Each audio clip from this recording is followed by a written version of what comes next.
prestigious halls in the nation. Before we begin, I would like to thank the Louisville Slugger for donating each of the Hall of Fame inductees bats that they will be given tonight in recognition for their Hall of Fame honor. Thank you,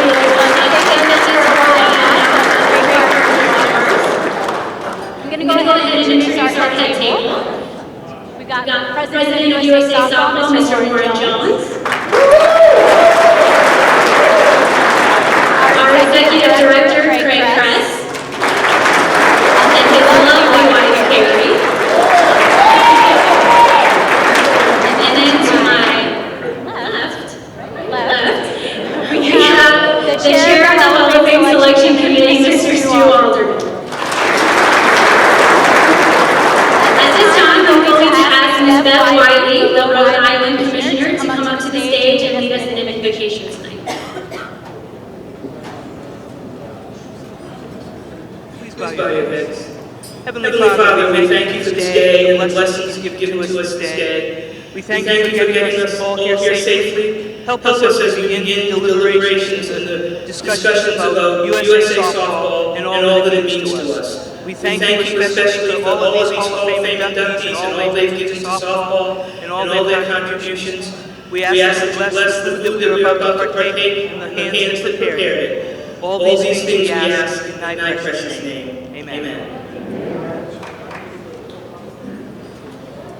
Thank you, Beth. All right, now at this time, I'd like to ask you all to please enjoy your dinner, and we will begin the induction ceremonies once dinner is completed.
Written in these walls are the stories that I can't explain. I leave my heart open, but it stays right here empty for days. She told me in the morning she don't feel the same about us in her bones. Seems to me that when I die, these words will be written on my stone. And I'll be gone, gone tonight. The ground beneath my feet is open wide. The way that I've been holding on too tight, with nothing in between. The story of my life, I take her home. I drive all night to keep her warm in time. It's frozen.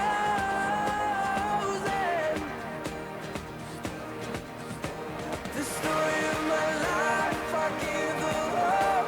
I spend her love until she's broke inside.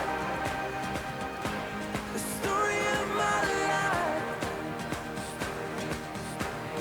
Written on these walls are the colors that I can't change. Leave my heart open, but it stays right here in its cage. I know that in the morning now, see us in the light upon the hill. Although I am broken, my heart is untamed still. And I'll be gone, gone tonight. Fire beneath my feet is burning bright. The way that I've been holding on so tight, with nothing in between. The story of my life, I'll take her home. I drive all night to keep her warm in time. It's frozen.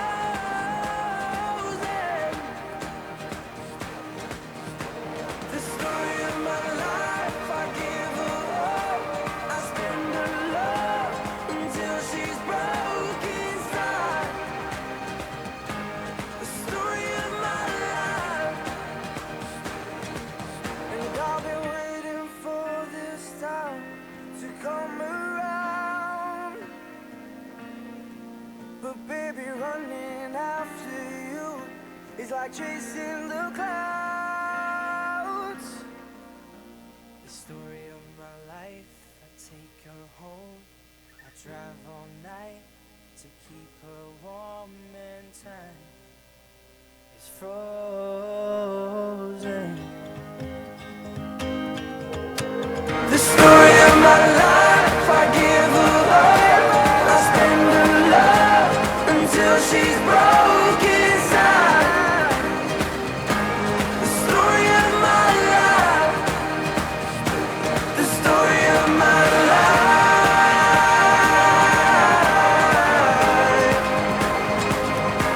The story of my life.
clouds move over Pontiac skies. Their silent thunder matches mine.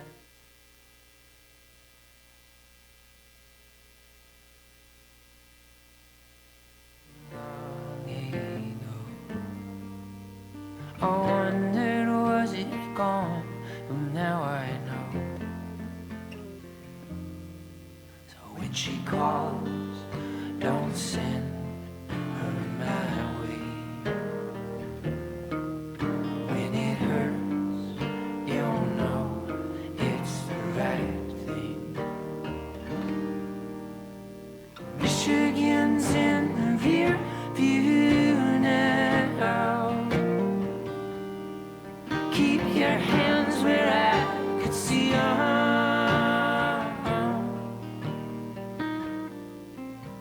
You took the words right out my mouth when you knew that I would need them. What am I supposed to do now without you? Without you.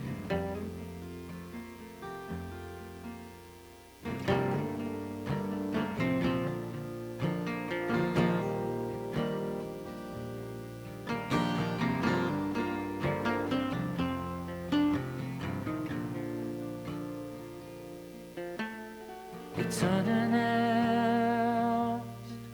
like you'd expected. Mom broke down brake lines and Motown records, and all that's left is a blind reflection.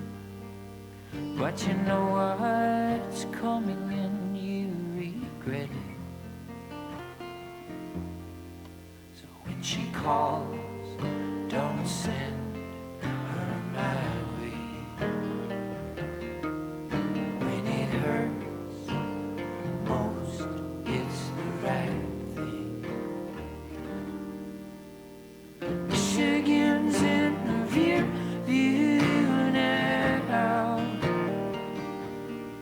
Keep your hands where I could see them.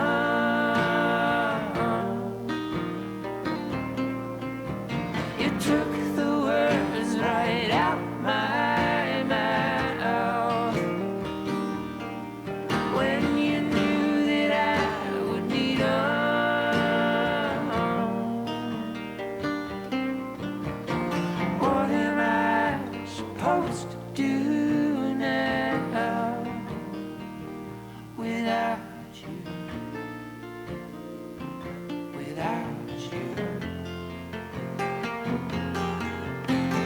Michigan's in rear view now. Keep your hands where I could see them.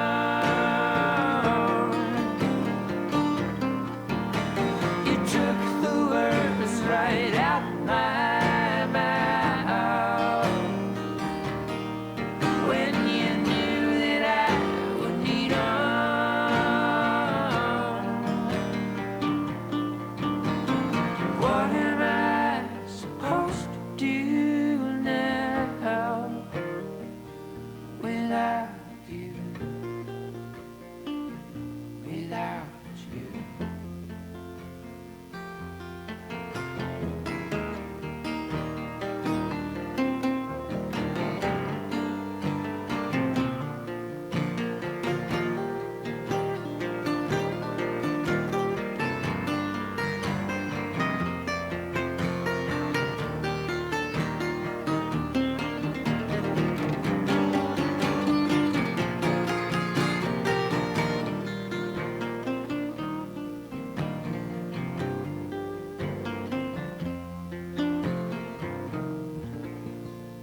Sit right here, chill, level low. Close your eyes and just let it blow. Right next to me, I hear your heart beat, beat when the dial turns up and the music starts playing. We don't realize in this society, it doesn't matter how your hair looks or what they are thinking.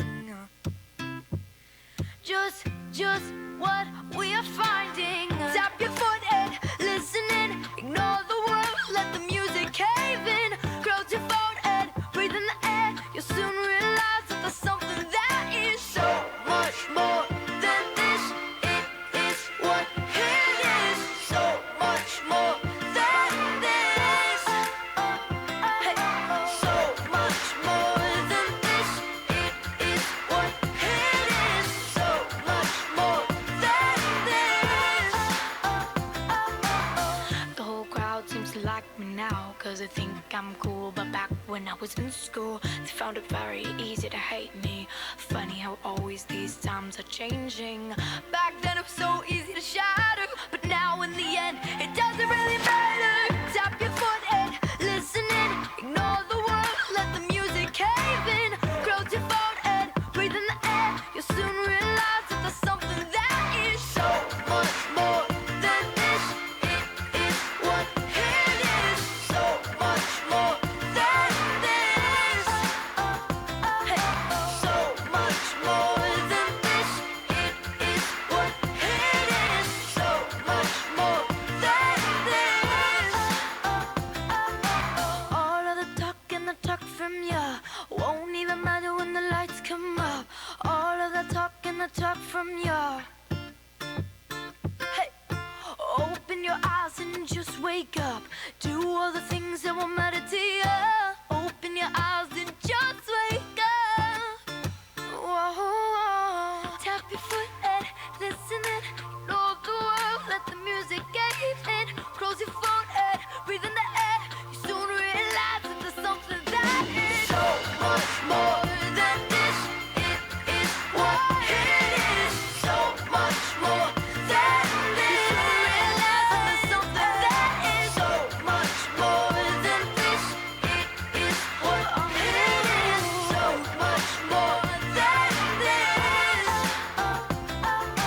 So much more than this. It is what it is. So much more than this.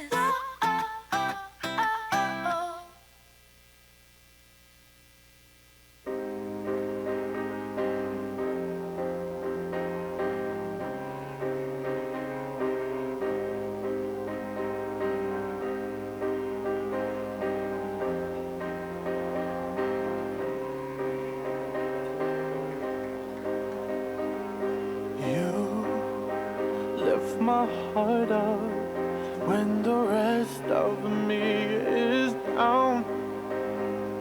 You enchant me even when you're not around. If there are boundaries, I will try to knock them down. Latching on, babe. Now I know what I have found. I feel it close enough. Could I lock in your love? I feel it close enough. Could I lock in your love? I've got you with my space. I won't let go of you. Got you circled in my embrace. I'm latching on to you. I'm so encaptured, got me wrapped up in your touch. So enamored, hold me tight in your clutch. How do you do it? You got me losing every breath. What did you give me to make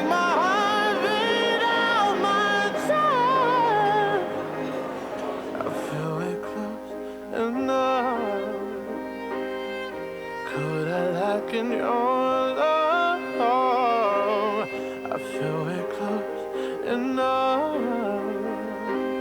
Could I look in your love? Now I've got you with my space. I won't let go of you. Got you circled in my embrace. I'm latching on to you. Now I've got you with my space. I won't let go of you. Got you circled in my embrace. I'm latching on to you.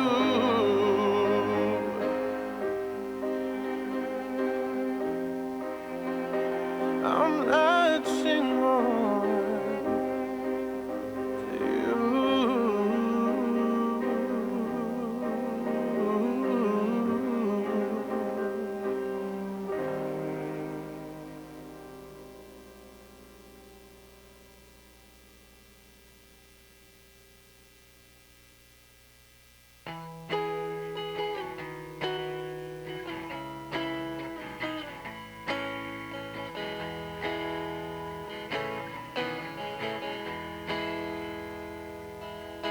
Been walked by the rain, driven by the snow. I'm drunk and dirty, don't you know? But I'm still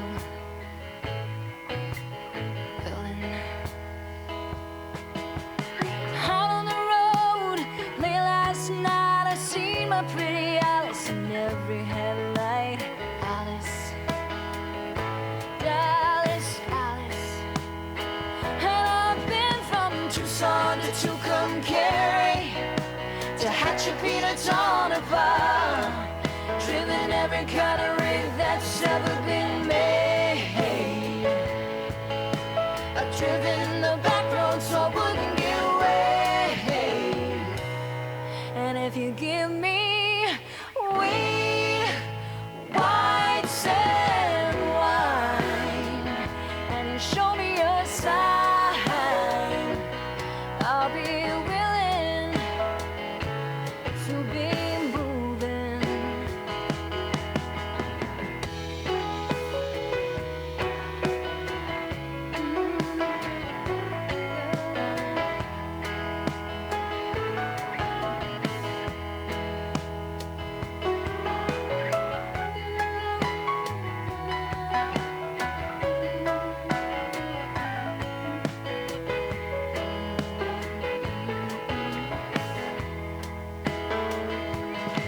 And I've been kicked by the wind, right by the sea, had my head stove in, but I'm still on my feet and I'm still.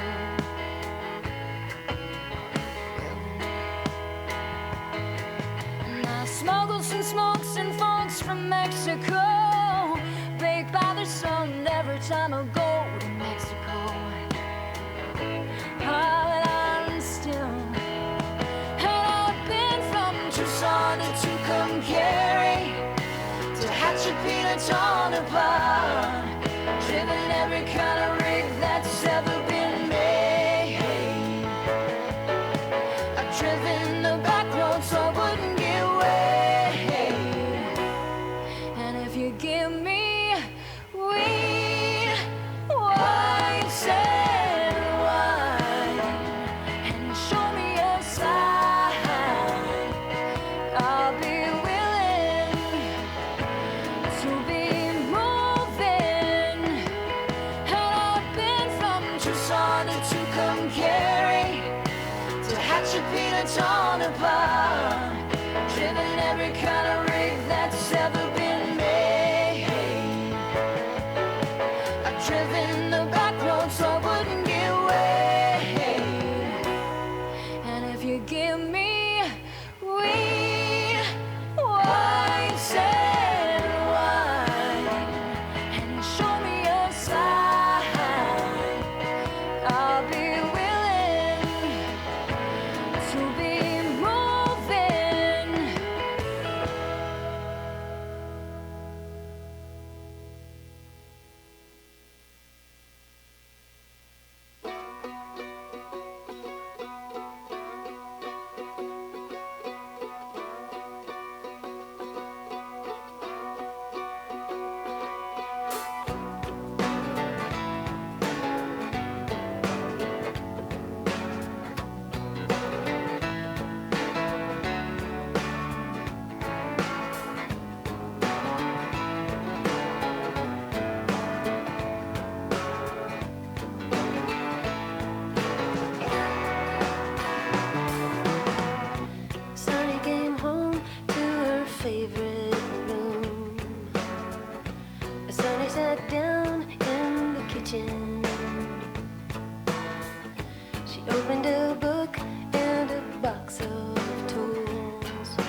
did.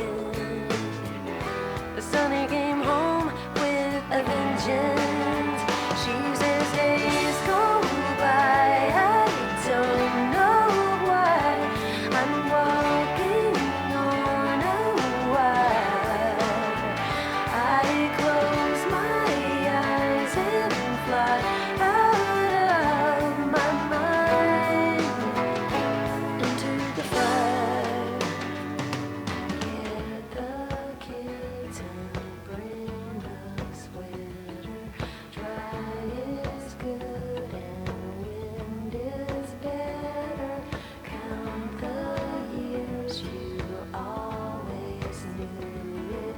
Strike a match, go on to. Oh, days go by, I'm hypnotized. I'm walking on a wire. I close my eyes and fly out of my mind into the fire. Oh, light the sky and hold on tight. The world is burning down. She's out there on her own, and she's alright. Sonny came home.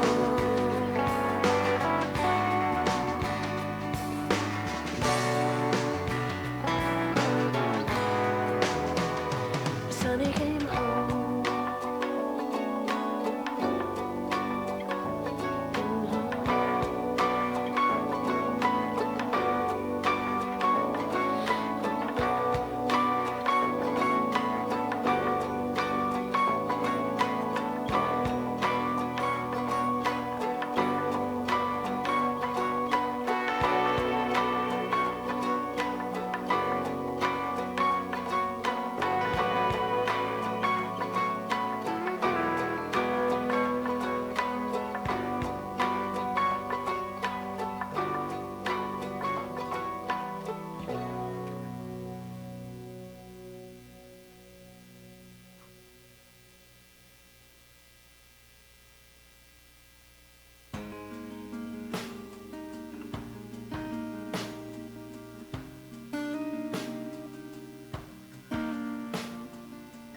Can you see the forest from the trees?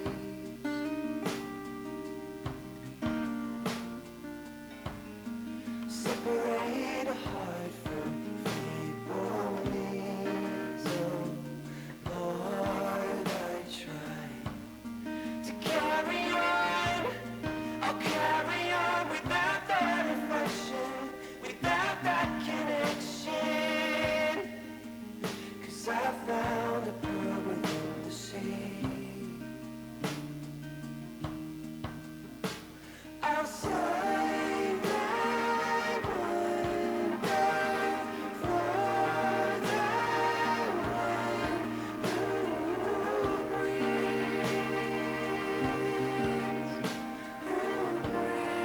breathes life into dry bones.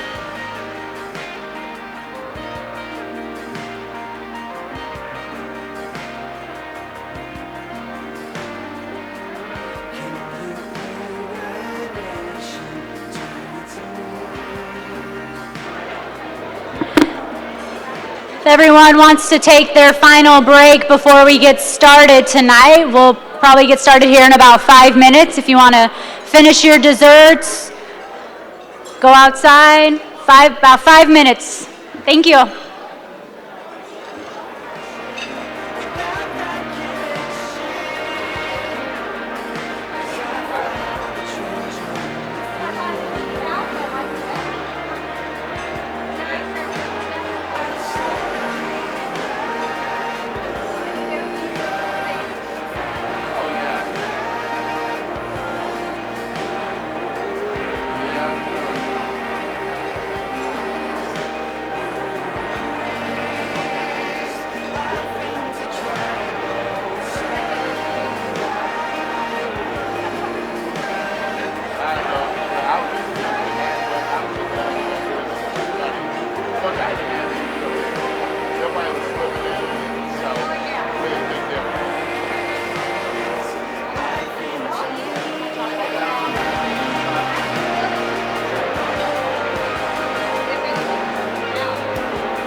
jumping up and down the floor. My hair is an animal, and once there was an animal. It had a son that mowed the lawn. The son was an okay guy. They had a pet dragonfly. The dragonfly ran away, but it came back with a story to say.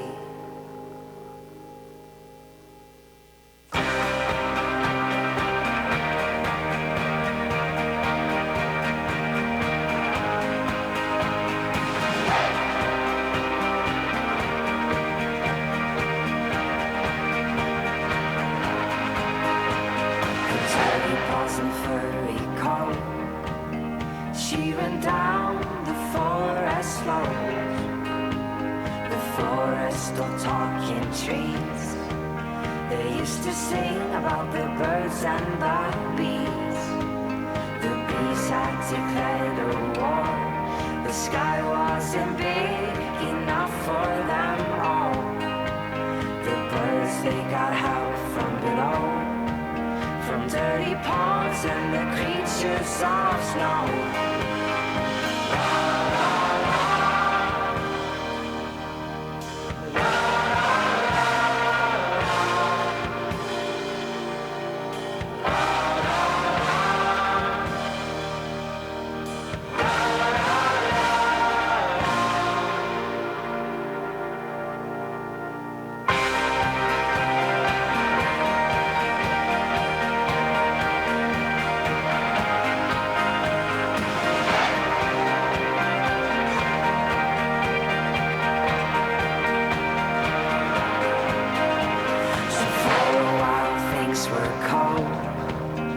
They were scared down in their homes.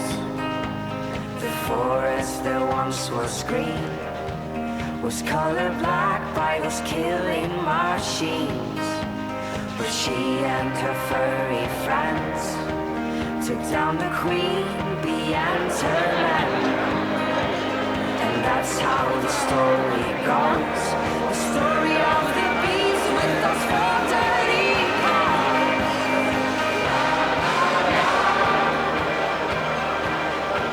All right, everyone. I'd ask that you please kindly return to your seats. That way we can go ahead and get the program started. Did everybody eat the dessert? So good. It's delicious. Give me that chocolate every day. Perfect. All right. Do we got everybody from the hallway? I just don't want to miss anybody. All of our Hall of Famers are here. Mr. Mitten's hiding his face from me. I still see you. All right, great. Well, let's go ahead and get started and introduce you guys to our 2017 Hall of Fame inductees. But before we begin, I would like to take a moment to recognize all of our Hall of Fame members who are here in attendance tonight. If you are already a member of the Hall of Fame or going to be inducted tonight, please stand up for a round of applause.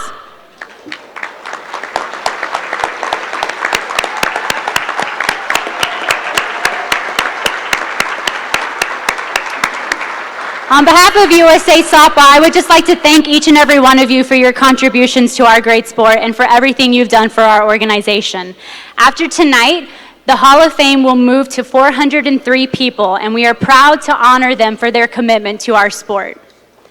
I also, at this time, would like to recognize all of the family and friends of our Hall of Fame inductees tonight. So if you are a family member or friend who's attending on behalf of our Hall of Fame inductees, I ask you to also stand.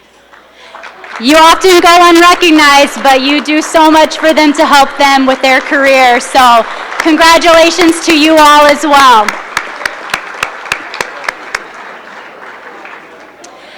And at this time, I'm going to turn the mic over to USA Softball President Warren Jones for him to speak briefly before we begin.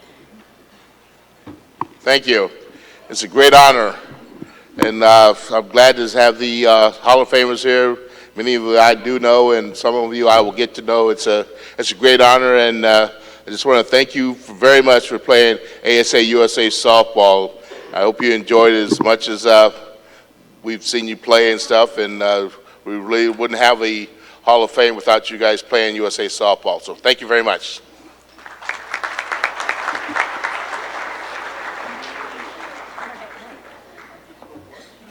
Thank you, Warren. All right, so our first inductee for the 2017 Hall of Fame class is a two-time Olympic head coach who helped lead one of the most dominant teams in women's fast pitch history. Mike Candrea is synonymous with softball success. His resume with the USA Softball Women's National Team spanned over a decade, starting first as an assistant coach on the 1994 Women's World Championship team that captured the gold in Canada. Beginning in 2002, Mike Candrea took over the helm of the women's national team, during which time the U.S. captured 2 World Championship gold medals, 2 Pan American gold medals, 2 World Cup titles, 1 Olympic gold medal, and 1 Olympic silver medal. With a passion for making world-class athletes and individuals, Mike Candrea was a driving force behind some of the most dominating performances in international softball. "I don't just want to win, I want to dominate," is a phrase that he often echoed during the journey to the 2004 Olympic Games in Athens, Greece. Making his words a reality, Team USA recorded one of the most dominant Olympic performances in history, outscoring their opponents 51-1. After retiring from his head coach duties following the 2008 Olympic Games in Beijing, China, Mike Candrea continued his involvement with USA Softball as the Director of Coaching Education, where he took on a series of educational roles to continue the development of the sport both domestically and internationally. Tonight, Coach Candrea becomes a member of the National Softball Hall of Fame now and forever. Ladies and gentlemen, Mr. Mike Candrea. What y'all trying to do? What you trying to do? 24-karat magic in the air. Head to toe so clear. Look out! Everywhere I go, they be like, so clear. Everywhere I go, they be like, so clear. Everywhere I go, they be like, so clear. Now watch me break it down. Thank you. Warren, that was a great speech, you know. Short and quick, that's what they always say about these type of events, but I am very honored and humbled to stand before you to join the rest of these great coaches, administrators, umpires, just being a member of the USA Hall of Fame. To me, you know, as a kid growing up as a baseball coach, I actually got talked into going into women's softball. Never knew where it would take me. And today I thank the good Lord that He took me down that route. I've had an opportunity to coach some very great athletes, some very great teams. But I think more than anything, being involved with USA Softball, there's so many people that I have to thank because you don't realize the kind of web that this sport creates until you get to my age. Everywhere I go, people know about USA Softball, they know about Arizona Softball, and tonight they know about the New York Yankees that are going to start here quite quickly. Yeah, so go Yanks. But to me, I'm one of those kids that grew up and had a passion for the bat and ball game. And from 5 years old to looking at me right now, I've been on a baseball field or softball field. So I've been able to follow my passion. And I always tell people I've never worked a day in my life because I've been able to do what I love to do. And the one thing I realize about it, standing up here tonight, I am very humbled because this award really goes to a lot of great players that played the game, a lot of great coaches that have helped me coach, a lot of great administrators, and I'm going to try to thank some of them and hope I don't forget any of them because that's the biggest fear about these type of events. There's so many people that have been involved in your life that have given you the opportunities for me to stand in front of you. So I want to first of all start, and at my age it's hard to read what you wrote, you know. But first I want to start with Ralph Raymond. Ralph gave me the opportunity back in the 90s to be a part of USA Softball. Never ever dreamed of being in the Olympics, I used to run around with a guy named George Young. And George Young was a 4-time Olympian, won a bronze medal in Mexico City. And I used to watch him run every morning. He was a steeplechaser. And I said, George, how in the hell do you do this every morning? He says, well, it's pretty easy, because part of the Olympic Games is beating these other countries. And every time the alarm clock went off at 5 o'clock in the morning, I knew the Russians were getting up to run, and I was going to beat their ass. And that's what kept me motivated. And so, to me, that's really what this journey has been all about, is try to excel this sport to the highest levels that we can. And I think there are a lot of people that allowed me to do that. I want to recognize Ron Radaganda and Ronnie Isham for giving me the opportunity to lead this program. There's many people that could lead this program and do a very good job, but they gave me the opportunity. Took advantage of it, got some great athletes. I've got a few here in the audience right now, Lovey Jung and Caitlin Lowe. I want them to stand up because, to me, stand up, yes.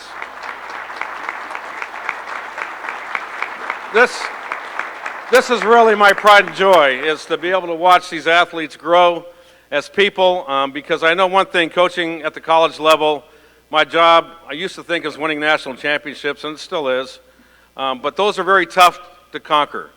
But the great opportunity for me is to see young people grow up and have success after softball. And so anytime I can surround myself with great people, and I've got some really good people around me right now, Ken Erickson, Johnny Rittman, I want to recognize them for coaching with me, Karen Johns, Shirley Topley, I can name them on and on and on. But there are so many people that really allowed this moment to happen. And I really want to thank Kenny. I think our program's in great hands right now, and I want to wish you the very best of luck in the future. Not many people get to work for one of your former players. And right now I'm working for one of my former players, our senior women's administrator at Arizona, Erica Barnes, who played for me and now is my boss. Which is not a good situation sometimes. Stacy Iveson, another one of my coaches that are here right now, and Caitlin are coaching with me, along with Taryn Mowat, who could not be here tonight because someone has to be out recruiting, because right now we're recruiting 8th graders, so she's out chasing the 8th graders, right? You've got one? I want to thank the selection committee that I worked with, in particular Sam Ducato and Angela, who are here tonight. Thank you for making these decisions that were very tough a little bit easier, but you know, there's a lot of people behind the scenes that go into that gold medal performance and that silver medal performance. And believe me, I still get chunks that are eaten out of my side because of that silver medal. I don't think any of you understand it sitting in this room. I'm sure maybe you do because you follow us. But people always said, what are you going to think about when you pass away? Is it the gold medal or is it the silver? And to me right now, the silver medal is in the front of my mind right now. It's very difficult to win at any level. And in today's world, there's a lot of parity. We ran into a very tough pitcher in Yukiko Ueno. On that day, she was better than us. But truthfully, if we would have played them 10 times, I think we would have beat them 9 out of 10. But that's one of the lessons you learn in playing this game. Is, you know, when you fall, you have to pick yourself up. And I have definitely learned to do that because I've had as much failure as I've had success, but it's done nothing but make me stronger because in life, we all know that we're all going to have ups and downs. And believe me, I've had my ups and downs, and I want to really thank my wife right now, Tina. Tina, stand up. She never gets recognized, but yeah. Behind anyone that does what I do, you have to have someone that understands that your life sometimes revolves around this little game. But I have been very, very blessed to be around great people, blessed to be a part of USA Softball, ASA Softball back then. I hope that I've been able to grow the game a little bit because that's really what my venture is. You know, and each and every day you kind of look at yourself and go, you know, what is really important in your life? And the other day, I took out a tape measure. And I realize how precious every moment is. I used to say every day counts, but now I say every second counts. Because if you take I took a tape measure out one day and I'm going, my dad lived till he was 77 years old. My dad was a jazz musician. Did not probably live the greatest clean life that you want to live, but he was damn good, right? Played with Les Brown, Duke Ellington, some people that most of you don't realize and don't know who they are. So I said, well, you know what, Mike, you've taken good care of yourself. I'm going to take the tape measure out to 85. And if I've lived a good life, I've lived till I'm 85 years old. And then I took away the 62 years that I am right now and looked what was left. And all I want to say to you, no matter what it is, live each every day like it's your last, because we're only here for a short time. This game has been wonderful to me. I could talk for 3 hours about the people that I've been involved with and this sport, but I really believe I'm a blessed human being to be a part of this group, but more importantly, to do what I do each and every day, and that's to guide young people to understand that they can be successful in anything that they do. So thank you very much. Wish you all the best of luck, and more importantly, God bless all of you. Thank you.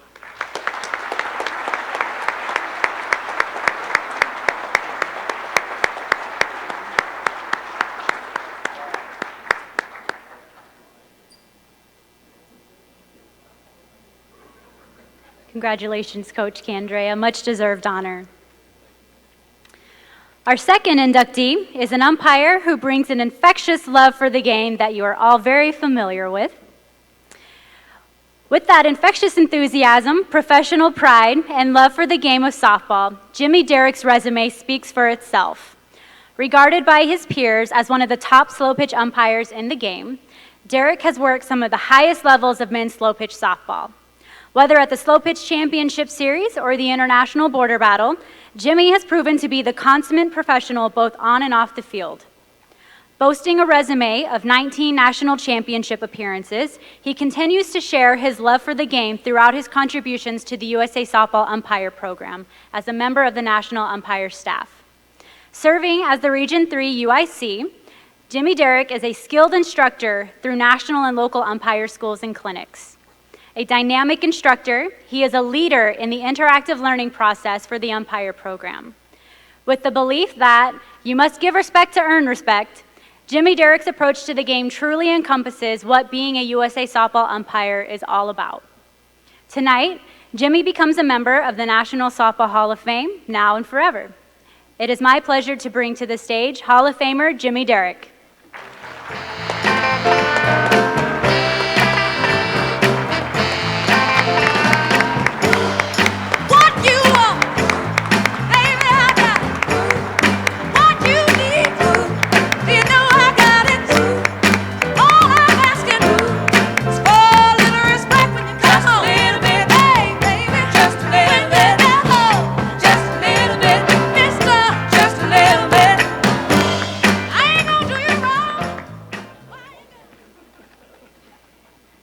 Out.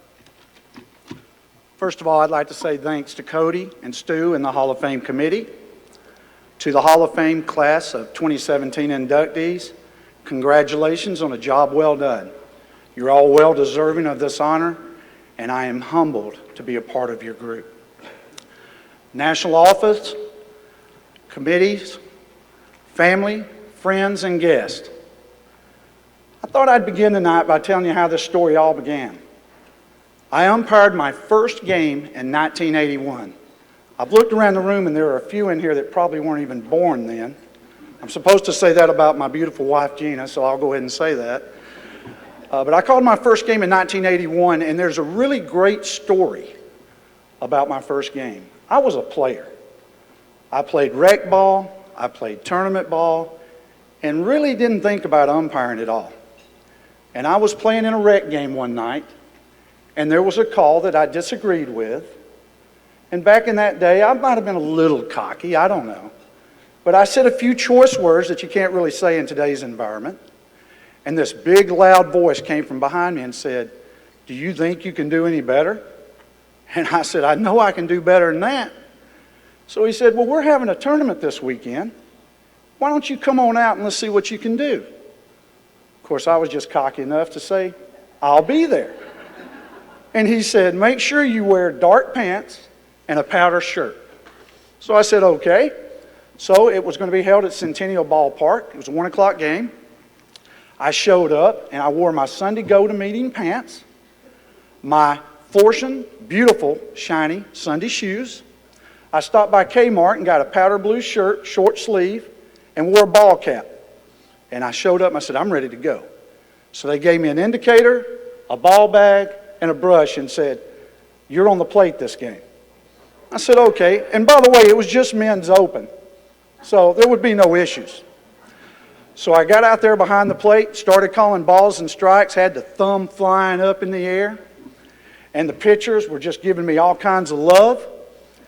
But somewhere between that first pitch and that last pitch, I fell in love with this game. So I walked off the field after the game was over. I walked toward the bleachers, and there was that umpire that had challenged me. And he started speaking a little bit, and I started to respond, and he said, I'm not talking to you. And I looked behind me, and there was one of the pitchers. And this guy was big. And he said, what do you think? He said, I think that guy can be an umpire. So the guy told me, he said, we got a meeting Thursday night, be there at 7 o'clock, and we'll get you in the proper uniform and see what we can do. So I want to thank, first of all, I want to thank Sam Roberts, who was the president of the local umpire association, West Metro Umpires Association, Leon Moss, Louis Chico Moss, affectionately known as brother-in-law, and Ronnie Morris for recruiting me into that local umpire association. Next, I'd like to thank Metro Atlanta, ASA, former commissioners Carl Monroe and Grable Daniels, and also Charlie Myers, the local UIC, and Dick Gaylor, for believing enough in me to allow me to umpire at a higher level, for providing training in schools and camps every year so that it could get just a little bit better. Next, I'd like to thank Mr. Dan Blair, who's here tonight. Dan was our regional umpire in chief at the time. He was the guy that put my name in for an opportunity to work the higher levels of play. So I want to thank Dan for having the confidence and the belief in me to put me in those games. I'd also like to thank the former umpire staff members for all the years and all the training and all that they gave to us as umpires. And there are a few that I'd like to mention. First, I want to mention Bill Humphrey and Jerry Hansen. These guys were like the foundation of what we do. They put together the schools, the camps, the agendas that we currently use part of today. And I don't think we could have made it with all their dedication. I mean, it was just wonderful what they did for us. I'd also like to thank Mr. Walter Sparks, because Walter told me, or taught me, let the game come to you. Don't go looking for trouble. Trouble will find you. Mr. Tony Walsh, who taught me know the rules. He said, how can you umpire the game if you don't know the rules? Now, for the players that are sitting in this room, you see it a lot, but we're working on it. You got to know the rules. Mr. Henry Pollard, because Henry told me that it's okay to smile on the ball field. Have fun with what you do. It's okay, you can smile. Just don't smile on that close play. You might want to turn away before you do that. Also, Mr. Bernie Perfado, because Bernie taught me two things about the slow pitch game. One, that you must have good game control. And second, be consistent. Good or bad, be consistent so the players know what to expect. And then last, I'd like to talk about Julie Johnson. Julie, who shares passion, who shared the passion about the game, who was always excited to be there. If you could learn anything from her, it was about, this is fun, this is good. I also want to thank the current umpire staff for their commitment, their hard work, and what they're doing out there today to help our umpires get better. I just can't say enough about those folks. I will call out a couple, Mr. L.P. Montgomery, thank you very much, and also Mr. Jim Craig. And just so you know, LP's a big Elvis fan, and he'll tell you where the center of the universe is if you ask him. Also, I want to thank Kevin Ryan and Craig Kress for demanding excellence on the ball field and off the ball field. Because, guys, that's what it's about. We're supposed to give the very best we can to be the best that we can be. So I thank them so much for that. I can't leave my family out. Part of my family's here today. My sister Melinda, my brother Aubrey are here. I appreciate you guys being here. Her daughter Des. I'd also like to thank my beautiful wife, who's been there since day one, since the first time I walked out on the ball field, and still stayed married to me. But we found the secret to marriage. I was umpiring every night of the week. I'm just saying. I'd also, yeah, really. I'd also like to thank my daughters, Lauren and Caitlin, for making the sacrifice to let their dad go out and do what he truly loved, to follow his passion. So, guys, I really appreciate you guys doing that for me. Just want to share one or two quick stories, and then I promise I'll stand down because I know there's a game on tonight. Somebody asked me one time, they said, Jimmy, what is the best game you ever called? What's your favorite? And I said, they were all my favorites, because that's what you should say, because I had a good time. But if I had to narrow it down to two, I'll tell you, the first would be the Armed Forces Championships. Guys, to have the honor to be able to walk out on that ball field and call games for people that are willing to give up their lives so that we have the freedoms that we have, to me, they didn't have to pay me. I would pay them to call their tournament. So in the military folks here, thank you for your service. We appreciate what you do. And then second would be the border battle.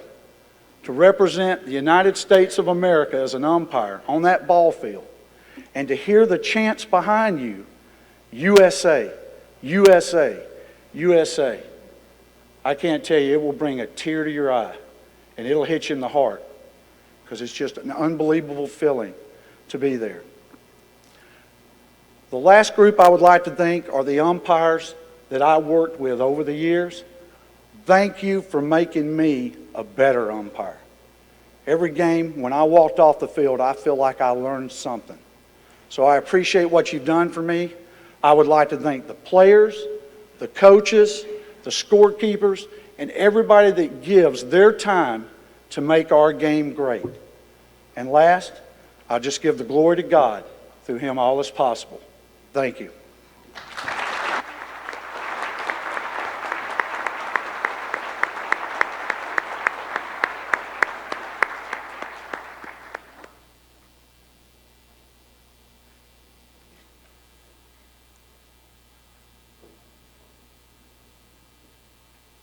Congratulations, Jimmy. Our third inductee of the night is also an umpire who always gave 100% on the ball field. Having been involved with USA Softball for almost 50 years, Gary Evans is considered one of the top umpires within USA Softball of Michigan. A firm believer in taking advantage of the valuable training USA Softball offers to its umpires, Gary Evans applied the lessons learned and always gave 100% on and off the ball field. His dedication to his craft led him to a path of national excellence, as he got the call at 8 national championships and served as an umpire-in-chief or assistant umpire-in-chief in 5 national championships.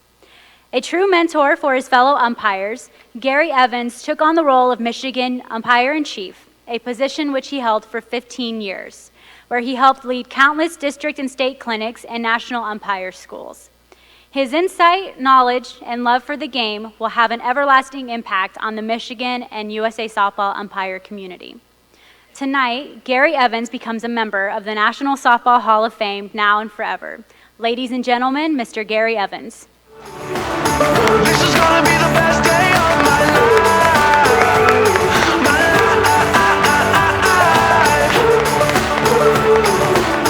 This is gonna be the best day of my life.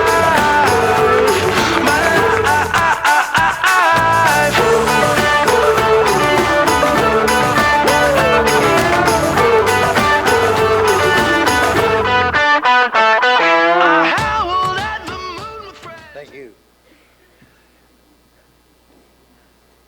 Director Kress, your wife Carrie, President Jones, Hall of Fame Committee Chair Stu Alderman and Cody, to all of our council, our Hall of Fame committee, guests, and more importantly and especially the inductees this evening that I will share the stage with. Starting, we've already heard from Coach Kendrea, Jimmy Derrick. It's going to be hard to follow Jimmy because I'm going to be mentioning a lot of the same people that he did, justifiably so.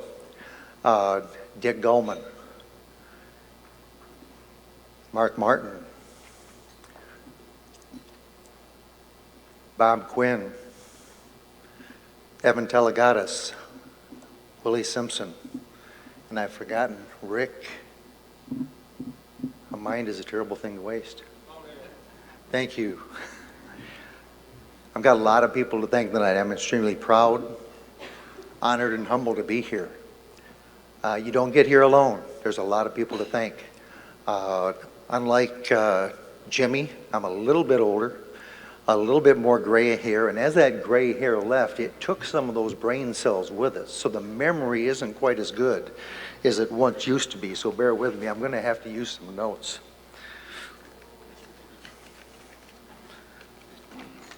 And glasses. Most of those people laughing have got glasses also.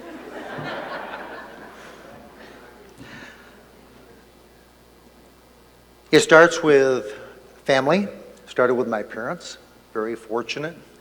They had 5 sons and instilled a hard work ethic in all of those sons. If you wanted to do a good job, you had to work hard to do it. My wife Sandy, who has supported my softball umpiring and avocation for so many years, the first 20 years she watched a lot of games.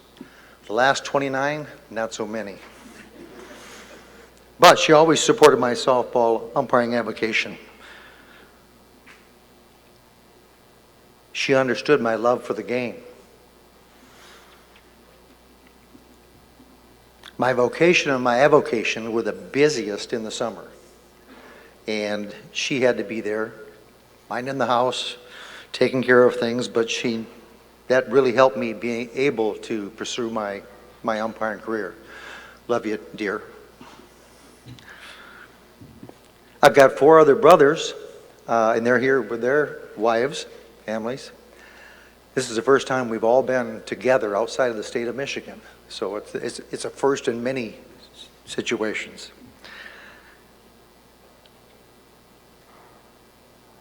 The other people that are here this evening, and there's several tables over there, each and every one of them had something to do with my umpiring career, whether it was helping me learn rules, mechanics, positioning.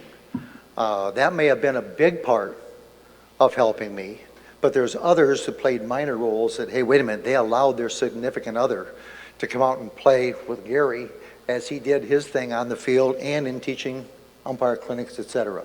Thanks to all of you. I appreciate your being here. We had many friendships with a lot of players. I've got lasting friendships with people to this day that we still attend functions with, weddings, graduations, etc. A couple that was going to be here today that I've known for over 35 years and met through softball. They were going to be here. Unfortunately, as we get older, her mother had broke a hip and suffered a possible stroke. See, they couldn't be here tonight, but they're here in spirit. Thanks to all of those people. 3 fellow umpires who were recently inducted in this Hall of Fame, Jim Walford, Chris Armijo, and Randy Melvin. Thanks for being here, guys, supporting not only me, but the USA Softball Hall of Fame. I appreciate that. When I started as umpiring, I was fortunate. I had a twin brother, believe it or not. He's here today. So when you're going around shaking hands with people, it may be Larry. We umpired a lot around in the state of Michigan, and they never knew our names. You don't with twins. It's always, hey, the twins are here. They didn't know which was which, but the twins were here. It helped that he was good, I was good, and our career took off from there. We started in my freshman year at Michigan State in 1968. We made it $1.25 a game. City of Lansing paid $6 a game. Being college smart, we went to work for the City of Lansing. I also have a younger brother, Jamie, that's also excels at this game. Unfortunately, over the last several years, all I hear is, "Oh, you're Jamie's older brother." Yes, I am, and I'm extremely proud of that. By the way, Charlie, Jamie says, "Thank you for the support for all those years." That's a private joke. My folks also had a sense of humor. Bill Humphrey had an enormous influence on me and all umpiring, not only in Michigan, but as Jimmy said earlier, for the entire USA softball. It's incredible. He and many others were involved in using making the umpire mechanics and all of our mechanics over the years, and they've stayed the test of time. One thing about Bill, he had a method of getting a message across to his fellow umpires while demanding excellence. And he was just a good person to listen to learn from, and he was honest, straightforward, and helped every single umpire in the state of Michigan. We have a proud tradition there, and Bill started that. Another person, Jerry Hansen, again mentioned by Jimmy Derrick. It's not a mistake, folks. There's a reason for that. He's been our rock in Michigan for 30, 40, 50 years now, Jer? Pretty outstanding. Thank you. He put his faith in me many years ago to become the state UIC. How that happened, there was 4 of us standing before him in his office. A folder fell off his desk, and I picked it up. And when I did, 3 people stepped back, and when I stood up, I was the UIC for the state of Michigan. That's my story, and I'm sticking to it. I cannot thank the National Deputy Staff enough. You're the rock, the foundation of our organization. Thanks to each and every one of you. For our regional UICs, the same thing, folks. We didn't learn without somebody making sacrifices and making this game worthy of having the best umpires that we can put on the field. Those regional UICs, thank you, thank you, thank you very much. Julie Johnson, rest in peace. There's not a single one of these people that I didn't learn something from. Henry Pollard was mentioned. I needed an interpreter for the first few days. Bob Savoy, Jerry Fick, Mike DeLeo, Jim Ballingy, Bill Silvas. There's not a single clinic that I attended that I didn't learn something from them. Association UICs that made my life a lot easier. Bob Lawson from Metro Detroit. We've worked hand in hand over the last almost 20 years to make our umpiring mechanics and everything as close as we possibly could. He's been a good friend, and I tell you what, both of our organizations prospered because of that friendship. Thank you, Bob. Thank you to Paul Drake, Mike Wolf, Mike Graber, John Wright, and other association UICs that work so hard to make our umpires the best that they can be.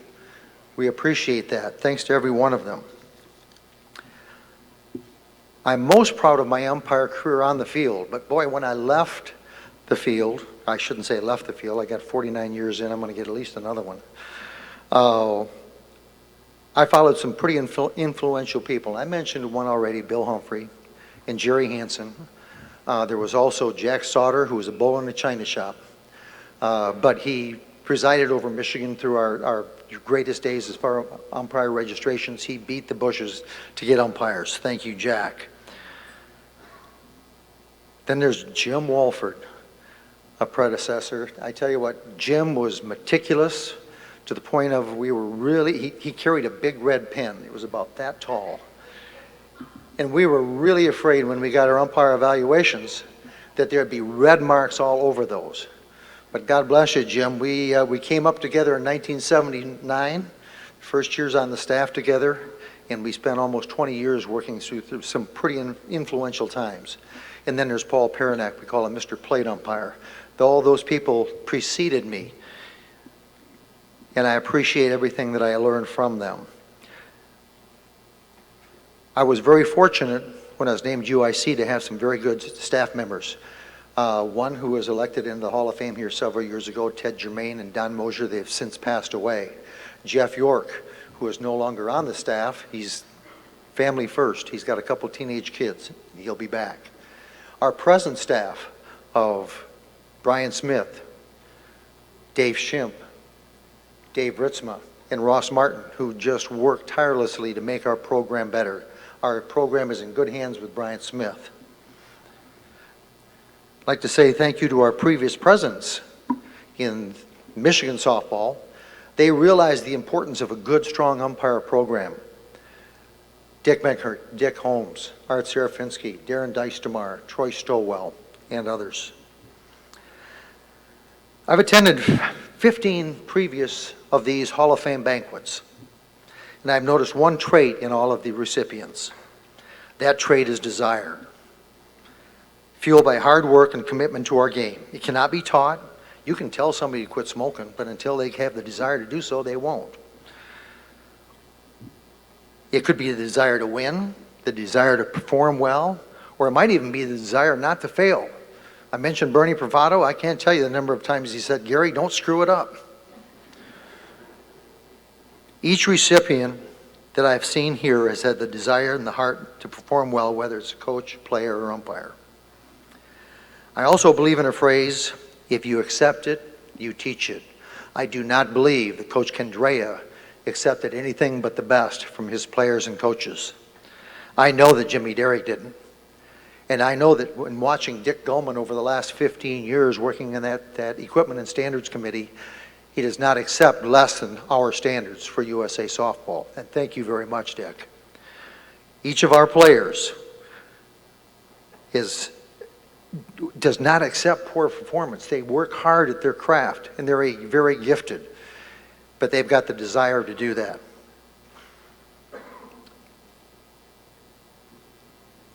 I know that I've always known that Craig was a pretty sharp character, but I didn't know how smart until he named Kevin Ryan our director of umpires. That's a good choice.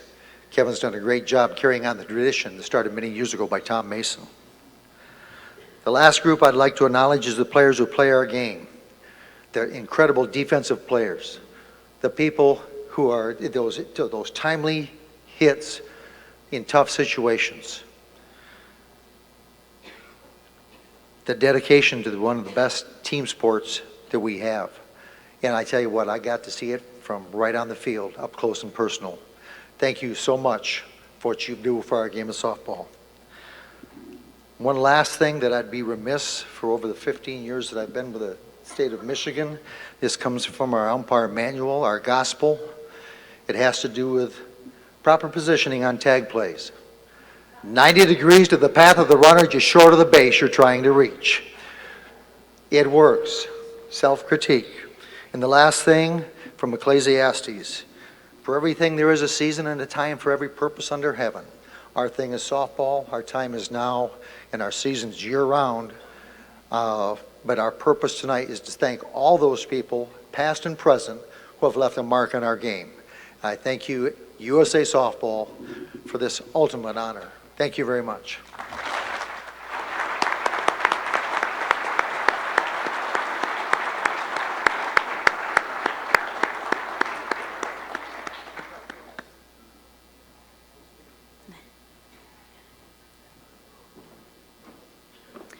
Our fourth inductee tonight personifies leadership and has been a leader in bat and ball testing protocols for USA Softball. At a time when the sport of softball was at a crossroads with new equipment technology, Dick Gulman played an integral role in the certified equipment standards of USA Softball. Having been involved in the game at a variety of levels, Dick Gulman personifies leadership through his contributions to the sport. In addition to his playing and management of teams during his career, Gulman has also served in a variety of leadership capacities. Serving on the North Dakota Board of Directors and Classification Committee since 1989, Gulman was appointed president of USA Softball of North Dakota in 1996 and became commissioner in 2013. At the national level, he has served on the USA Softball Board of Directors and has been on the council for over 20 years. He has also served on a variety of USA Softball committees. His most noteworthy position is his role as chairman of the Equipment Testing and Certification Committee, a role he has held since 2005. In this role, he spearheads the efforts in the development of state-of-the-art bat and ball testing protocols, which help level the playing field. A great ambassador for USA Softball, Goldman is and has been a leader of change throughout the sport. Tonight, Dick Goldman becomes a member of the National Softball Hall of Fame now and forever. Ladies and gentlemen, Mr. Dick Goldman. Pass you by glory days, and the word of the young girls are glory days, glory days.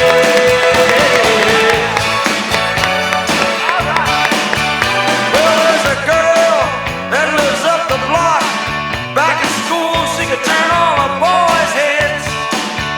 Sometimes on a Friday, I'll stop by and have a few drinks after she put her kids to bed.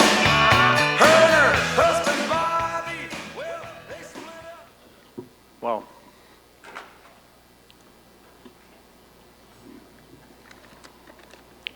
To get through this, I too had to prepare some comments.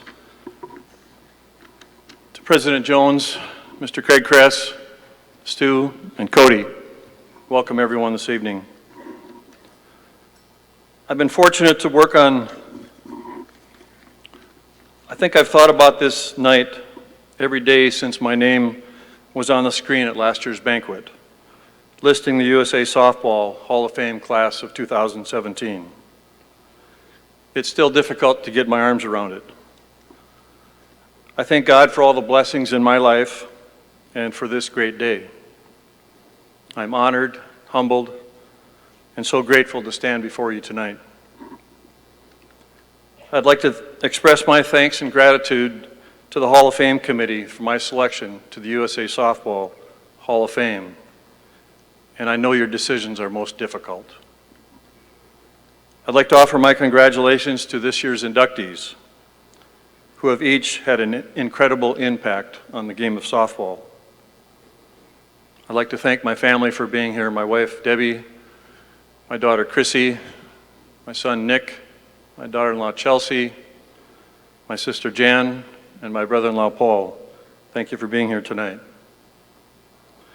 I'd like to thank my sponsor and great friend Mick Reneisen for nominating me for this high honor, and all my softball friends who wrote some incredible letters of support.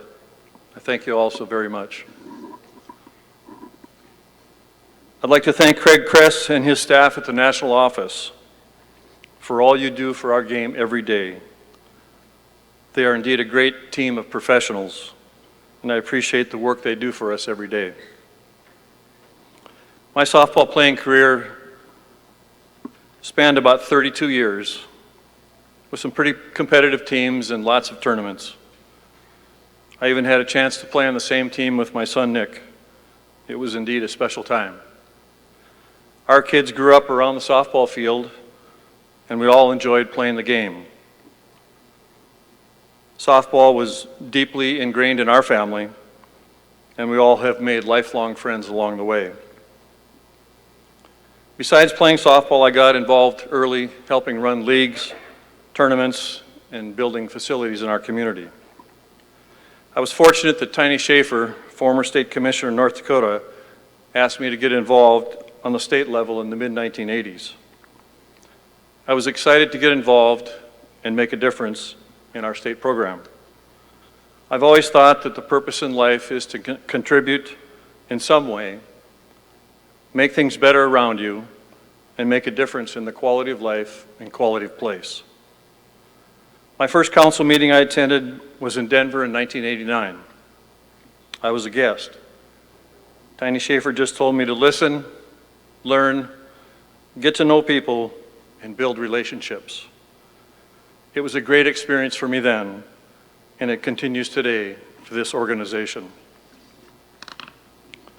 Tonight, this room is full of difference makers, full of volunteers who do not necessarily always have the time, but who all have the heart to make our game better every day. Doing more than your part in a sport that we all believe in. This room is full of those volunteers, and it is why USA Softball is such a great organization.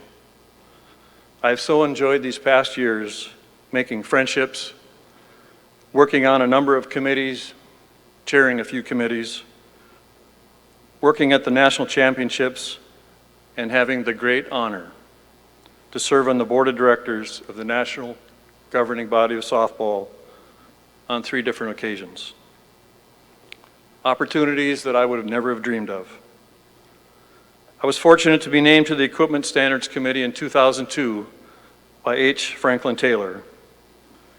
The equipment issues in those days had become a passion for me, and I wanted to make a difference if I could. In 2005, President E.T. Colvin asked me to chair what is now the Equipment Testing and Certification Committee. It sounded like a daunting assignment, but I soon found out that tremendous people that were on this committee also had the same passion as I did for the future of the game, and we've made such a great team. Thank you, E.T., for having the confidence in me to lead this committee of professionals who have become not only my colleagues, but my great friends. The advances that we have made with equipment for the game of softball has indeed been a team effort. I'm grateful for the opportunity that I've had to work with USA Softball staff on equipment issues. People like Craig Kress, Kelly McEwen, Ron Radaganda, John Miller, Rich Kress, and my good friend Kevin Ryan. It also has been a pleasure for me to work with Dr. Lloyd Smith and witness how his expertise and insight into the science of the game has been invaluable to the decision-making process for the Equipment Committee. Partnerships also with the NCAA and the High School Federation have been extremely vital and a key to the success of our work. I'm grateful to Presidents Andy Dooley, Phil Gutierrez, Joey Rich, and Warren Jones for their confidence in me to continue to chair the Equipment Committee and work with a dedicated group of people who work very hard every day to follow the science and uphold the integrity of the game. I'd like to thank my friends and peers from North Dakota who work for our program at home. Thank you, Mike Wolf, and Jack Jones, and R.C. Courtwright for being here tonight. And to my peers in the Northern region, I enjoy working with each of you and appreciate your support. I've been fortunate to work on some great committees the last number of years outside of equipment that have contributed so much to our game. The Long Range Planning Committee, the Player Rep Committee, the Playing Rules Committee, the Slow Pitch Committee, the Commissioners Committee, and working with members of the Northern Territory. I'm proud to have worked with each of you and call you my friends. The friendships I have made working for this game are indeed a gift of volunteerism. 2 of my closest friends are with me tonight, John Miller and Mick Renneisen. Were it not for softball, we would have never met. And the special bond that we have today would have never happened. The game of softball has given me more than I could ever return. The important things in life are your friends, your family, and your God. I've been blessed by all of them.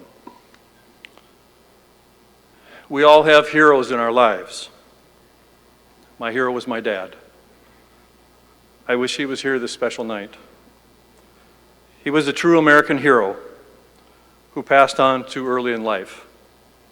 I think of him often and try to uphold the things that were important to him, like integrity, respect, honesty, being a man of your word, and appreciate the importance of family and friends. Today, my heroes are my wife, Deb, who's an amazing person and has been by my side almost 44 years. My heroes are my kids, Nick and Chrissy, and my daughter-in-law, Chelsea, I'm so proud of you and the people you have become. I'm proud to be your dad. My hero is my sister Janet. We have shared so much together. It means everything that you and Paul are here tonight. We have spent a lifetime sharing our families together at the lake. Again, blessings in life. One of my favorite quotes is from Ben Hogan, and it hangs on the wall in my office.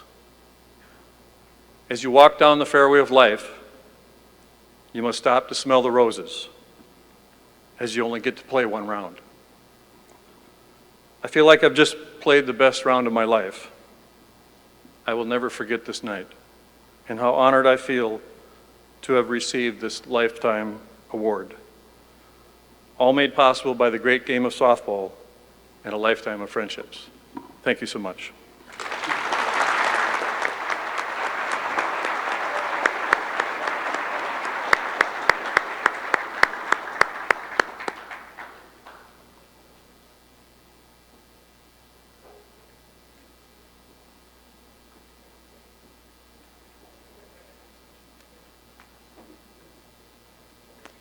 Our fifth inductee for the 2017 Hall of Fame class is known for hitting some of the longest home runs ever witnessed in the game. When you talk about champion slow-pitch softball players in the game, Mark Martin is one of the names that comes to mind. With a playing career that spanned over 20 years, Mark was an unselfish teammate who inspired his fellow teammates both on and off the field. A 7-time All-American, Mark Martin was a member of 4 national championship teams as a member of Bell Corps. In 1989, he was selected to play in the Olympic Festival at the USA Softball Hall of Fame Stadium and led the East team with a .743 batting average. Known for hitting some of the longest home runs ever witnessed in the game, Martin had a 535-foot home run recorded in 2009 in Las Vegas while playing in the 50 and over division for Hollis Appraisals at a senior national championship. His dominance in the game helped earn him the title of Outstanding Softball Player by the Orlando Amateur Athletic Association 3 times, and he is also a member of the Orlando Hall of Honor. Mark Martin also contributed to the game through his role on the Wilson Sporting Goods advisory staff from 1990 until 1997.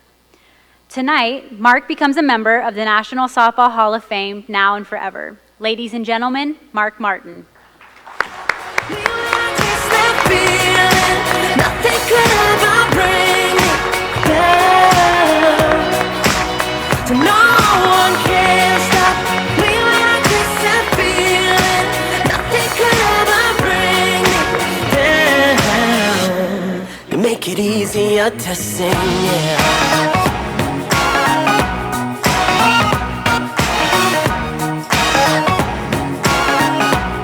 You make it easier to sing, yeah.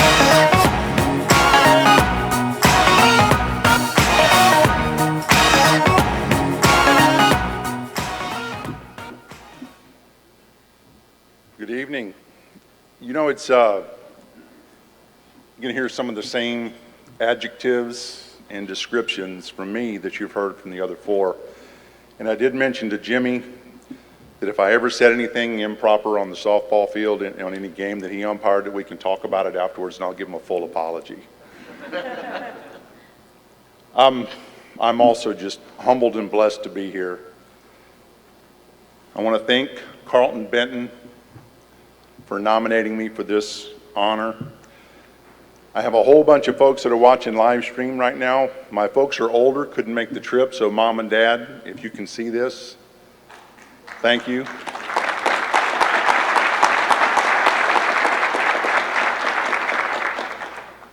My brother Tom gets a special nod. I have 3 brothers. There's 4 of us. We're 5.5 years apart, and we grew up. We competed against and with each other in everything we did. My brothers are all better athletes than I was when we were younger. Tom was probably the best athlete. My brother Jeff, who's here, was definitely the best all-around athlete. But Tom was one of those guys that drew people around him. So when we began to get out of baseball and began to play softball, he had to kind of encourage his friends to allow me to play. I wasn't that good in baseball. It's because for you fast pitch guys, when it comes really hard, I couldn't deal with that. But if you toss it up there nice and easy, things changed for me. It kind of worked in my favor that way. But we began playing softball together, and it was a family thing. There was actually at least one year where my brothers Bob, Tom, and Jeff and I made up an entire infield. So it was a family event. Bob went off and did his own thing, and Jeff and Tom and I won some city and state championships together. And in 1983, Larry Lawson from Lawson Auto Parts asked me if I would join his team, and I was kind of hooked from there. I began to travel around the country playing softball, and got real active in ASA and really enjoyed the game. 6 years ago, my wife and I were taken by work out of Orlando. We moved to Northwest Arkansas, and we were blessed to meet Pastor Billy Kaufman and the Victory Church in Northwest Arkansas, and he talks a lot about legacy and generations. And that's what I wanted to speak about tonight. I wanted to talk a little bit about how generational softball can be and the legacy of the relationships that you can build. So I've mentioned the fact that my brothers and I played together. Well, my wife and I played co-ed together. Alex, I'm not sure what happened. He went and took a different path. He went and played college volleyball. But he's still a good softball player. He just has different passion, that's all. But our son Scott also competes at a high level. So you mentioned the military piece. That's where he plays. He plays military ball. So we have that family generational tie through the game of softball.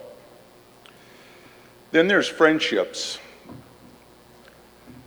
I'm going to say probably in the 80s, my brother Bob was playing football and met and played against Randy Eisenhart, who's here with his wife Beth tonight. They competed against each other, and a few years after that, we all began to play softball together. So 30 plus years ago, we forged a friendship on the ball field, and we played together all through 1996 or 97, including on Belcourt, and that friendship is strong today. So thanks for being here. Some of the finest people that I know and have had the honor to be associated with, I've met through the game of softball.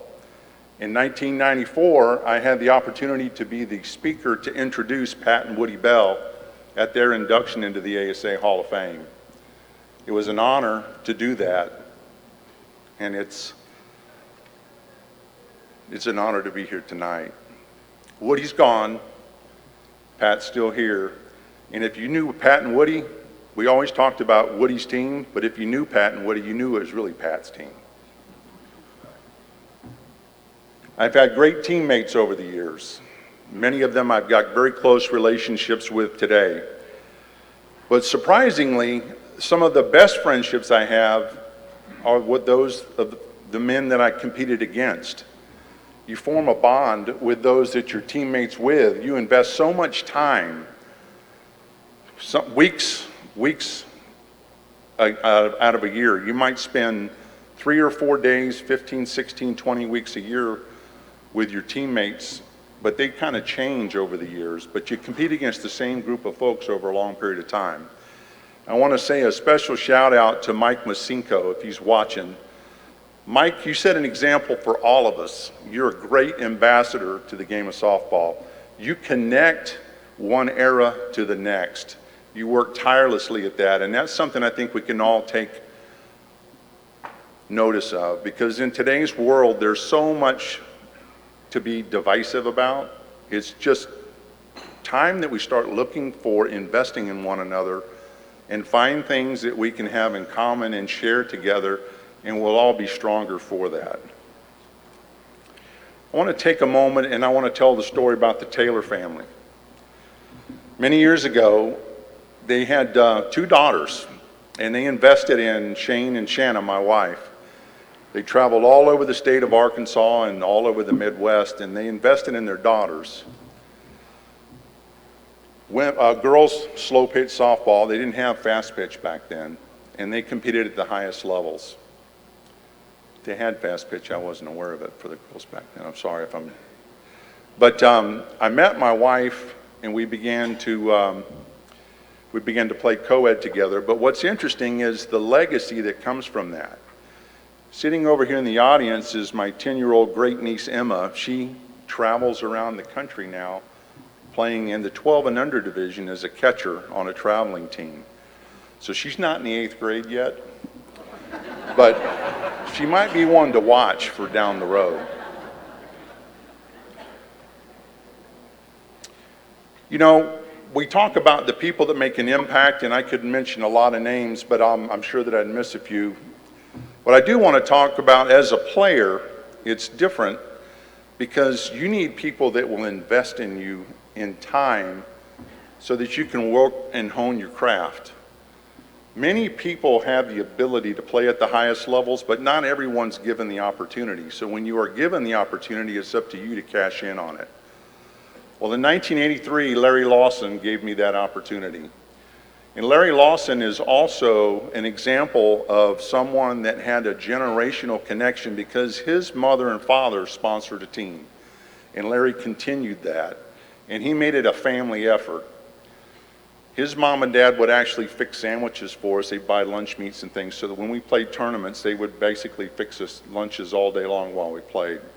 Pat and Woody Bell also exemplified that.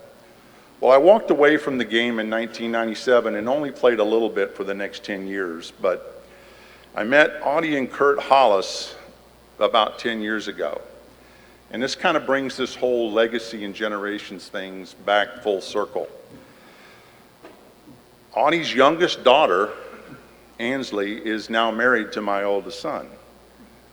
So we have a family connection, and we have a granddaughter and another one on the way, so the legacy will continue. But when I was talking about investing in time, there's people that will never get recognized unless you just mention them. These are folks that will go out, pick up the phone. You know, back then it was the rotary phone. We'd dial the rotary phone and we'd call until somebody would answer. And we'd say, hey, do you want to go hit? There was always a few guys that I could count on, no matter what, that they would go hit. So I want to say a special thanks to Big Mike Williams. I want to say a special thanks to retired Orange County Major Dennis Leonard. I'd like to say a special thanks to Mike Wismer. And I want to just say one last special thanks, and that's to my wife. Would you stand up, sweetheart? Yeah, stand up.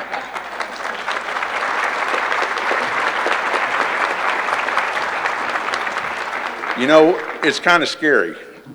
A year ago today, I'm in the back of the house and I hear a scream.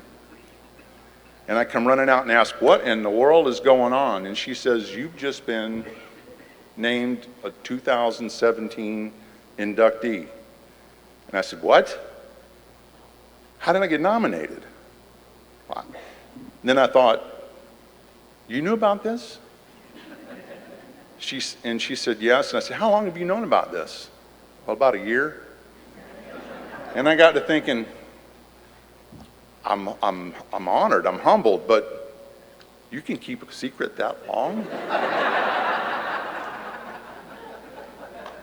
But on behalf of all of those that are going to be sharing this stage tonight, I want to say thank you. And I want to just again lift up all those that may be watching. Aim high. If you miss, you still may accomplish a great deal, because if you aim low and get it, you may regret it later. Thank you all very much.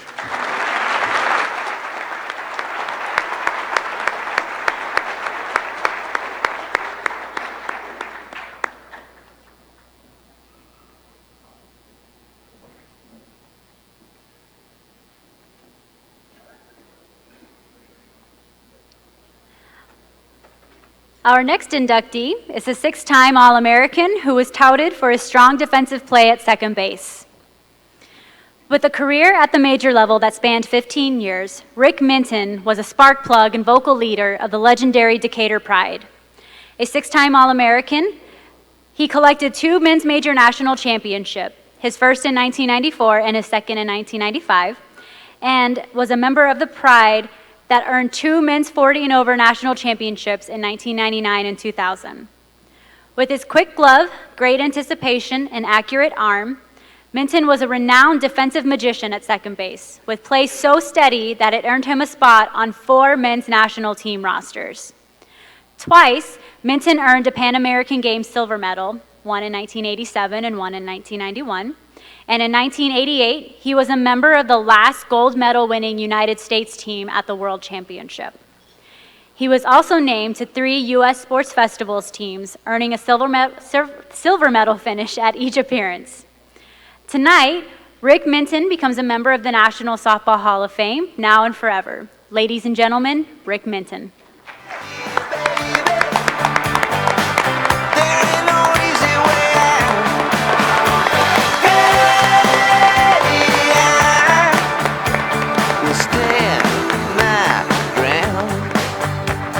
I won't back down. Well, I know what's right. I got just one life. Well, first of all, I didn't get the email about all the public speaking courses that all these guys had. I missed out on that. Wow. First of all, I want to thank my Lord and Savior Jesus Christ, who gave me the talent to play this game, and he kept me healthy to play for over 38 years in ASA softball. Got to thank my wife of 38 years, believe it or not, for putting up and playing, me playing 130 games a year. We usually had one big schedule. Some of my kids are here. My wife would bring them to the ballpark, Borg Warner Field. I don't know if a lot of you have ever been there, but it was a great place to play. We used to average over 3,000 to 5,000 people a game to come watch us. It was awesome. My kids loved being out at the ballpark. It was like a carnival. They would be running around, chasing each other. My 2 sons were both bat boys for the Decatur Pride. They always had their scuffles. Heard them yelling one night, Dad, what? Drew just hit me in the back with the wiffle ball bat. Of course, they were supposed to be bat boying, but they were busy playing a game on the other field. I have 2 older brothers, 2 older sisters. They used to always come out to watch the games too. It was a family affair, no doubt about it, just like I've heard many times tonight. I got my work ethic from my dad and my mom. Hell, my dad's 89 years old, he's still here, and he still works because he likes to do it.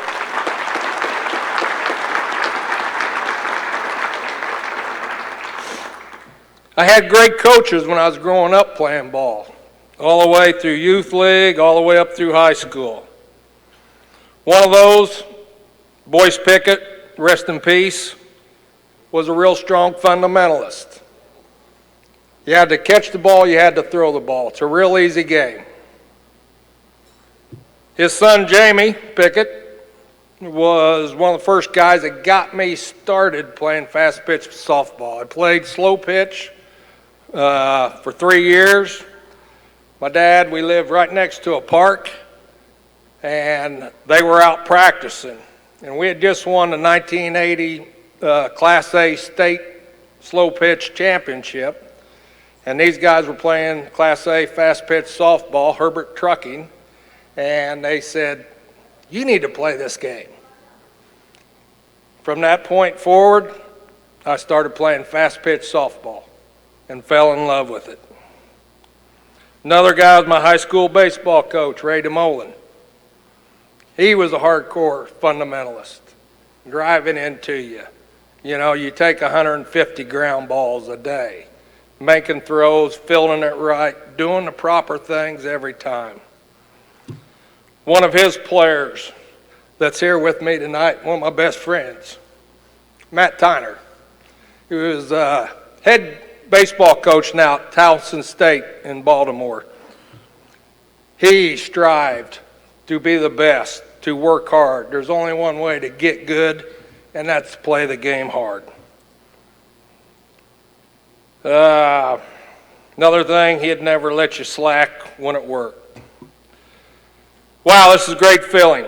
You know, you get to play a game for 35 years, and you get recognized as one of the top players in the world. Take a lot of hard work and dedication to make it happen. Fast pitch softball is not an easy game to learn. You don't come into it right away and be a star. It takes a lot of hard work. It takes fellow teammates. I have some great teammates with the Decatur Pride. A lot of them are in the Hall of Fame now. They taught me how to play the game right. I can't mention them all because, like you say, you'll forget some of them. They all know who I'm talking about. A lot of other players I played Pan American games with, the ISF World Tournament that had many Hall of Fame players on it. Simply amazing. They help you learn how to play the game. Once again, I did want to bring up Herbert's Trucking was the first team that I ever played with. Half the guys I played high school baseball with, they didn't go play the slow pitch route, you know. I went and played it for 3 years. I loved it. It's a game just like fast pitch is, you know. I always hear the controversy, oh, you can't play slow pitch. Well, you know what? They're both great games, and you play it to the best of your ability. It's the only way you can do it. Like I said, highlights, 1988, in Toontown, Canada, we won the ISF World Tournament. Awesome feeling, great bunch of guys. Playing on Pan American teams, got to play with Kenny, quite a few other Hall of Famers that we played. Went to Cuba in 91, Argentina, 97. It was in Indianapolis, which was home. To me, it was a 3-hour trip, me being from Decatur, actually 2.5 hours because I was driving real fast. Because I had my oldest son and I was traveling back and forth while they were in the hospital being born. So that you can see my dedication for the game. I did make it, but I did drive back every day, back and forth every day to play in the Pan American Games. Another big thing is the back-to-back national championships, you know. It's tough enough to win one. To win two is real tough. Great teammates. Can't say enough about them. Another one of my highlights of my career, I got to play with my younger brother Jim. Great player. He got a chance, but then he decided to take another route, start making money as a financial planner, and quit playing the game. Still play with my youngest son, Drew. He's 27 years old. We still play. Local team, Cerro Gordo, Illinois. Play in the ASA state tournaments in Illinois. Just love to play the game. It's hard for me to give it up, but I'm getting close. That's what I tell my wife every year. My mom and dad were heavily involved with the Decatur Pride Booster Club. Archel Daniels Midland started that team, and 5 years later they turned it over to the city of Decatur. The Decatur Pride had a great booster club. It's the friends and people that you meet in the game, like I've heard so many times tonight. We had a great ground crew. which if you got a good ground crew and you can shoot marbles on an infield, guess what? Anybody can field the ball. You know, this really helps. Basically, that's what I have. I want to thank USA. It's hard for me to say USA softball. I've been bled ASA, but I want to thank the committee and all that helped me get here. Especially big congrats to the other Hall of Famers. What an honor. And thank you all for coming.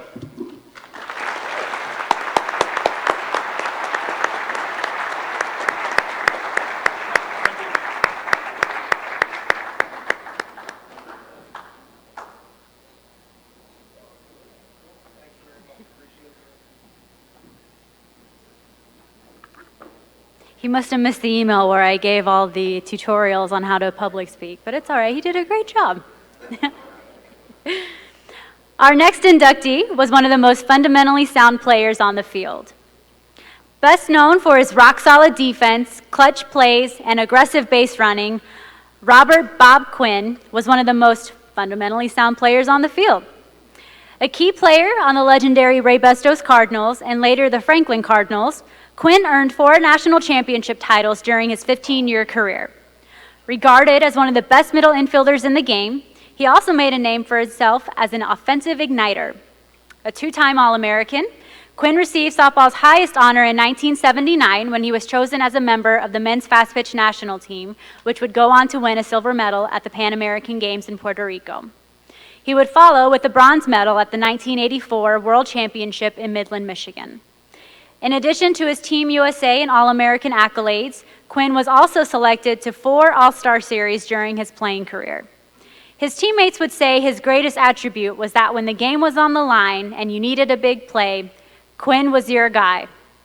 Tonight, Bob Quinn becomes a member of the National Softball Hall of Fame now and forever. Ladies and gentlemen, Bob Quinn.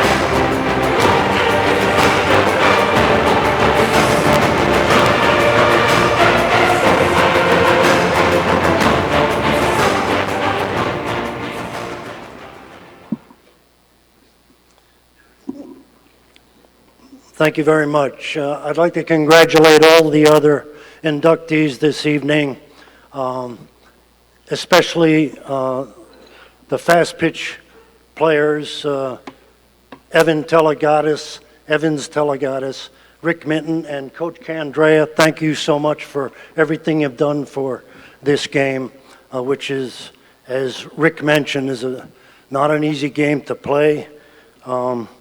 I'm honored to be inducted this evening. I'd like to thank the selection committee. I remember my first base hit in fast pitch. It was 1970. I was fortunate enough to join the defending national champions, Ray Bustos Cardinals, and I think I was 0 for April when I grounded a ball up the middle for my first base hit. And as I'm standing on first base, we're playing at home, and our team is in the first base dugout. From my own dugout, one of my own teammates yells, "Quinny, go 60 feet and bang a left." That was my first base hit. I'd like to thank 5 members of the National Hall of Fame who wrote letters on my behalf. 2 of them are here tonight, Vin Caserto and Tom Penders. Al Yeager, Abe Baker, and Jim Bracken are all members of the National Hall of Fame and supported my candidacy with letters of recommendation. I was fortunate enough to play for only 3 sponsors. They were terrific sponsors. As I mentioned, the Ray Bustos Cardinals were sponsored by Ray Bustos Manhattan, who manufactured brake linings and clutch facings in the automotive industry. And their CEO was a fellow by the name of Bill Simpson, who during the 1960s and the first half of the 1970s was as good a sponsor as you could have had in the game.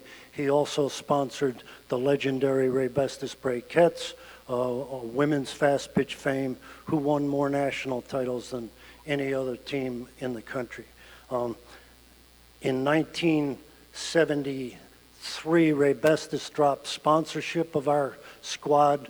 Two of our members went over to play with the Poughkeepsie Brewers, and about 6 or 7 of us went up to Worcester, Massachusetts to play for the Interstate Batterymen, and that was the second sponsor. And we played up there in 1974 and 75. 1976, Ray Bestis decides to re-sponsor the team, and lo and behold, we win another national championship in our very first year back. In that particular tournament, our pitcher, Al Lewis, pitched 37 innings and gave up 1 earned run.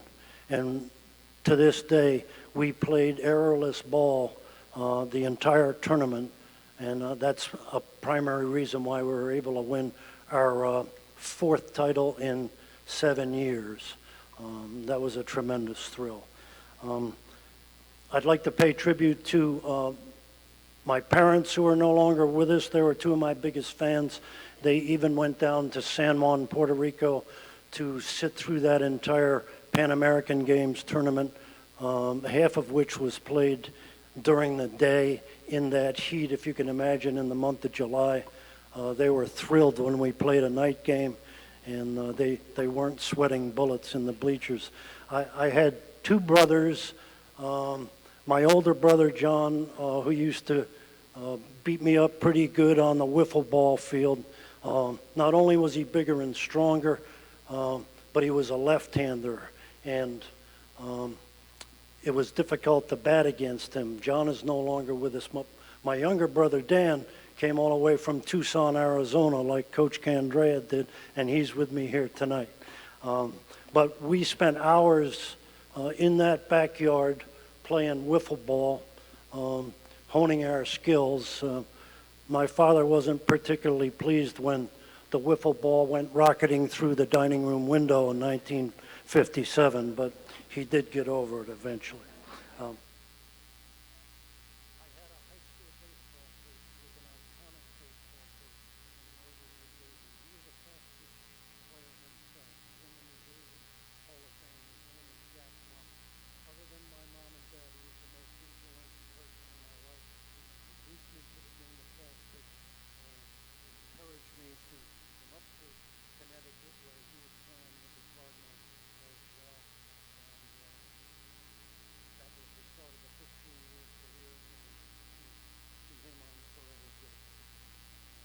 I'd like to pay tribute to a lot of people who are here with me tonight. First, my partner of 28 years, Carol Estarza.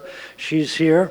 Vinny Caserto, a member of the 1988 National Hall of Fame. Tom Penders, class of 2016. Another teammate, Bruce Lazar, in the Connecticut Hall of Fame. I mentioned my brother, Dan, and we have dear friends Ed and Elaine Baylog from New Jersey, and Mike and Carolyn Parachuk, who came down from Boone, North Carolina, and a classmate of mine from Williams College. We played football and baseball together.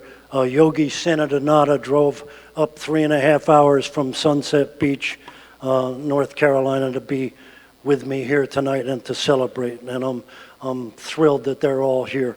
Again, thank you so much. It's such a humbling experience to be enshrined in this body, this National Hall of Fame.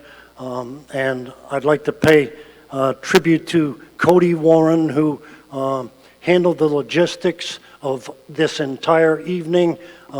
She and her staff behind the scenes deserve a tremendous amount of credit. And to Warren Jones, congratulations on your 2-year tenure coming to an end, but I know you leave the organization in good hands. Thank you very much.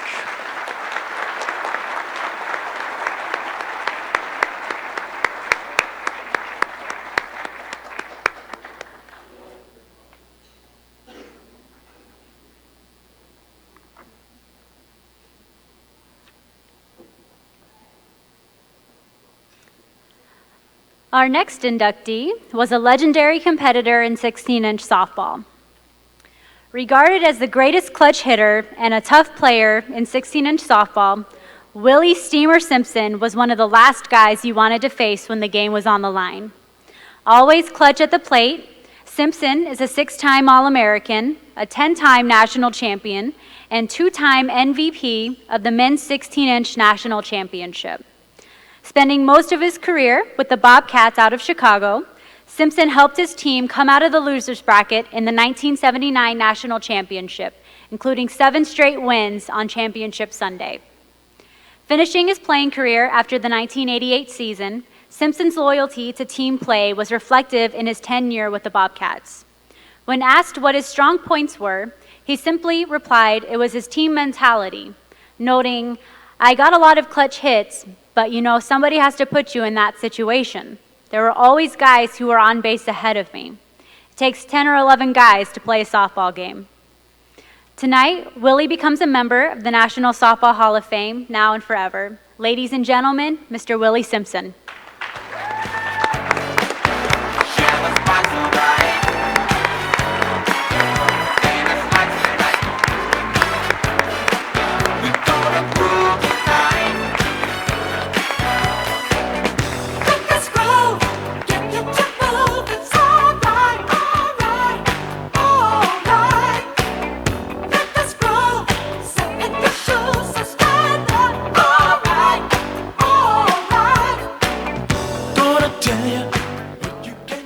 First of all, I'd like to congratulate all the other inductees tonight. It's a great honor. I agree with you from the bottom of my heart. This is great. Mr. O'Neill, are you out there somewhere? Tommy O'Neill, I want to thank you very much for giving me this opportunity. Oh, there you are. Thank you very much, sir. This is a great honor. To let everybody know here, I belong to the 16-inch Hall of Fame in Chicago. But this is a great honor, like everybody has said. But it couldn't have happened without my wife, my darling wife over there.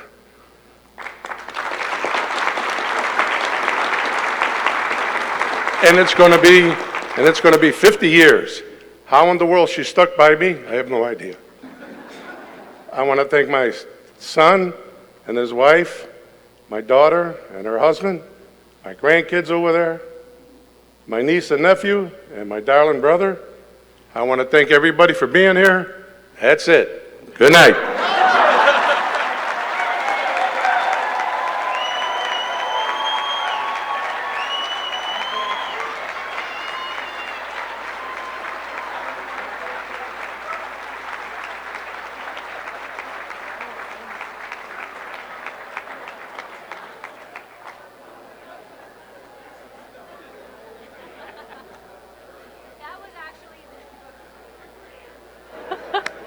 That was actually the email that I sent to everybody that you all somehow seem to miss. But no, I'm kidding. It's your night. It's great. Oh, I'm not often caught off guard, but that one got me. I was prepared to cruise for a minute. Our final inductee for the 2017 Hall of Fame class was one of the premier fast pitch players to come out of the Metro Detroit area. Playing on multiple teams in national championship play, Evans Telegatis earned 6 All-American honors throughout his career. An outstanding shortstop, he played in 9 men's major national championships and was known to make big plays when the stakes were high. Winning the 1979 men's major national championship as a member of the McCardle Pontiac Cadillac, Telegatis and his teammates earned the opportunity to represent the United States at the World Championship in Tacoma, Washington. He earned a gold medal with his fellow teammates through his competitive nature and all-around talent. Holding a .336 lifetime batting average, he understood the need to put aside personal goals for the betterment of the team, a quality that, in addition to his career accolades, has certainly earned him a Hall of Fame honor. Tonight, Evans becomes a member of the National Softball Hall of Fame, now and forever. Ladies and gentlemen, Mr. Evans Telegatis.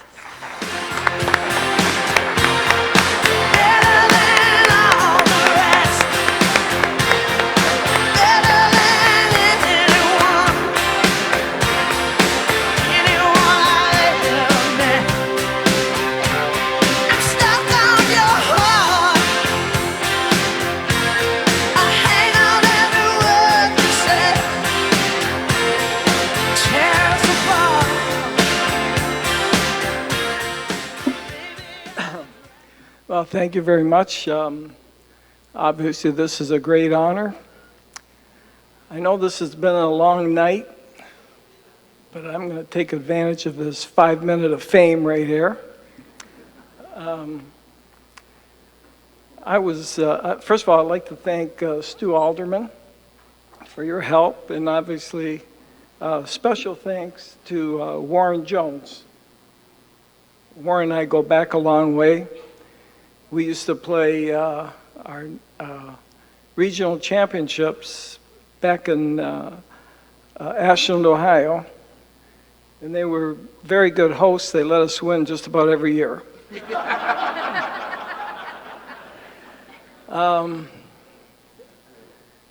I was very blessed to play with a lot of good players.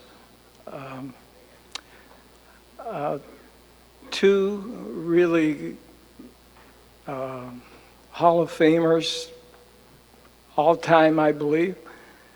Carl Walker, and unfortunately I only played with Carl 3 years, and he passed away this past July.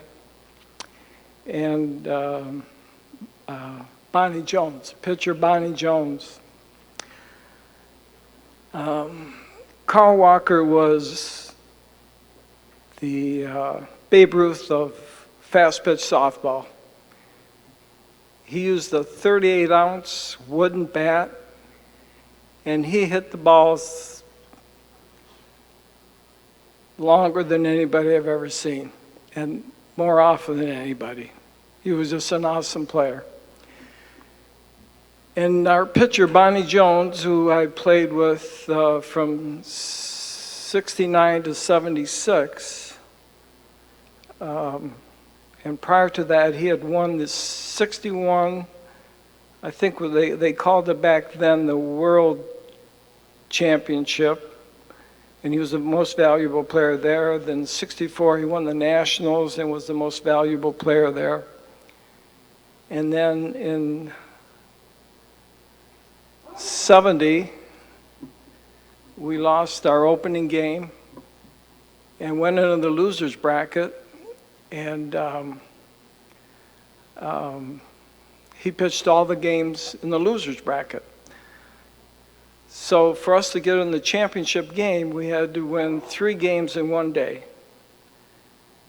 And we won our first 2 games. Then we went 16 innings, scoreless innings. And this was in Clearwater, Florida, where it's pretty hot and muggy in September. And he had a 2-run homer in the 16th inning. And it was like, who does that? Anyways, so then we got to play in the championship game the following day against Tommy Pender's team. And unfortunately, Carl Walker was on that team, and Carl hit a 2-run homer to beat us. But anyways, I wouldn't be here if it wasn't for Bonnie Jones. He was one of the greatest all-time pitchers. And I ended up my career playing in Midland, Michigan, 79, won the Nationals, and then my following year, the World Tournament, so it was a great way to finish it. Anyways, thank you very much. God bless. Have a good night.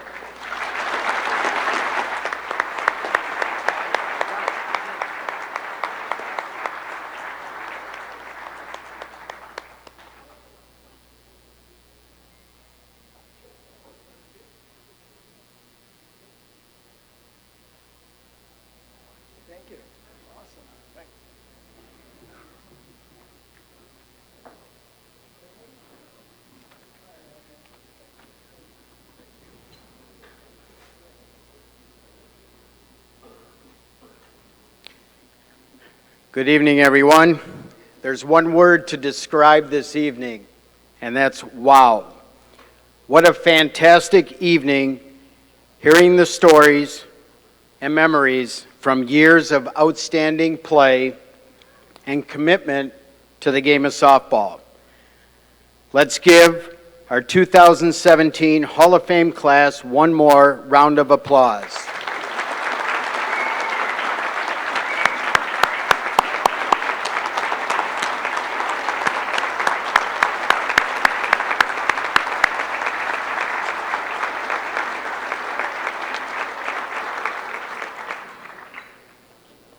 Tonight is a special night for our inductees and everyone in attendance. Hall of Famers, you are now part of a special family, and that's the USA Softball Hall of Famers. And now, it is my pleasure to introduce the 2018 Hall of Fame class that was determined by the Hall of Fame committee during this afternoon's meeting. The 2018 Hall of Fame class members are Charles Wright, slow pitch player. Ricky Huggins, slow pitch player. Todd Jorling, slow pitch player. Crystal Bustos, fast pitch player. Dick Brubaker, fast pitch player. Krista Williams, fast pitch player. Bill Silvis, umpire. And John Daniels, sponsor.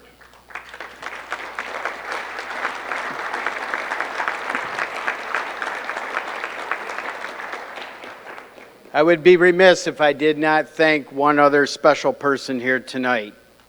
And Cody, that's you. Thank you for all you have done assisting our committee and putting on this Hall of Fame event for everything that is behind the scenes. Cody, thank you.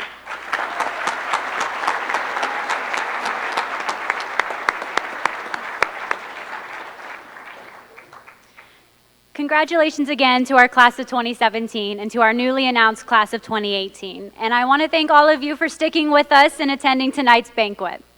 At this time, I would like to invite all 9 of our honorees tonight back towards the stage so we can get a class photo of all of you. So if all of our 9 inductees can start making their way, we're going to take a photo over by Mr. Alderman. After their photo is completed, feel free to get your photos, guests and everyone else. We'll get them right over there. It's a little bit more open. All right, and thank you all again for coming, and congratulations, and enjoy your evening. Good job, man. Great job. Great job. Great job.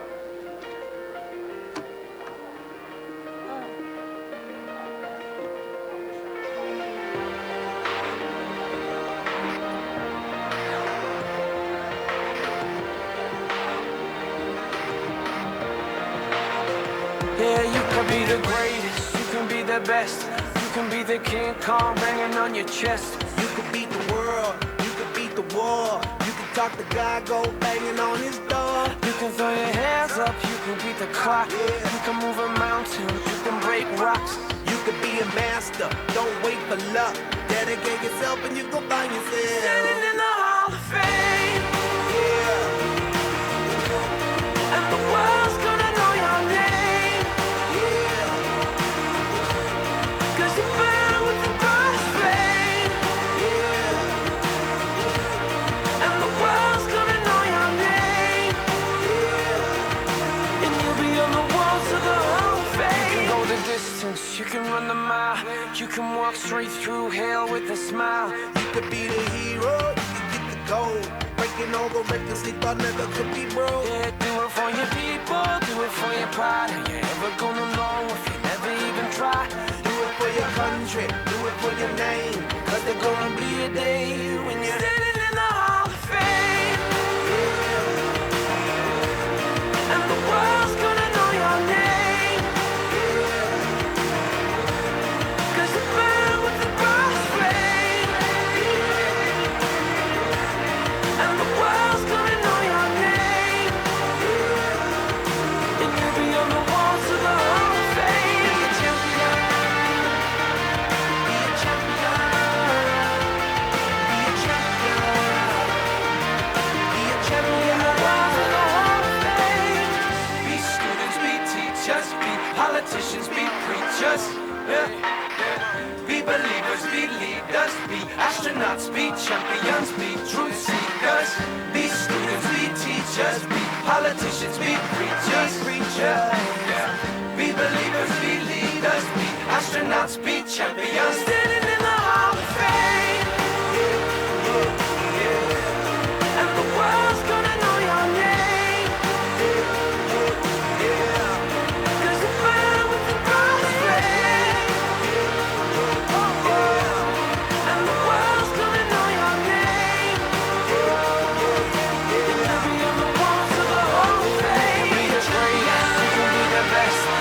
be the chain hanging on your chest. You could be a girl, you could be the wall.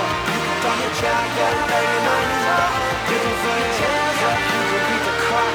You can move a mountain, you can break rocks. You could be a chance that flow with the luck. Dedicate your jump and your body for standing in the hall of fame.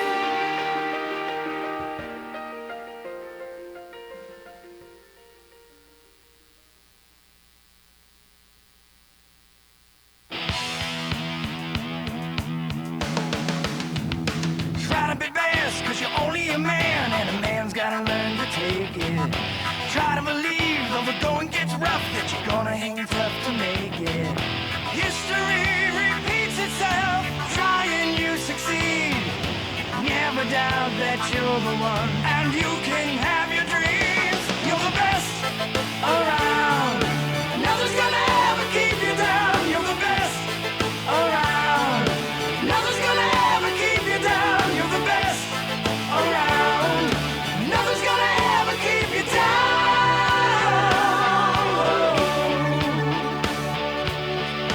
Fight to the end, cause I love with the pen, all the strength that you have inside you. Oh, gotta be proud, standing out of the cloud when the odds of the game defy you. Try your best to win them all, and one day time will tell. When you're the one that's standing there, you've reached the final bell. You're the best around, nothing's gonna ever keep you down. You're the best around, nothing's gonna ever keep you down. You're the best around, nothing's gonna ever keep you down.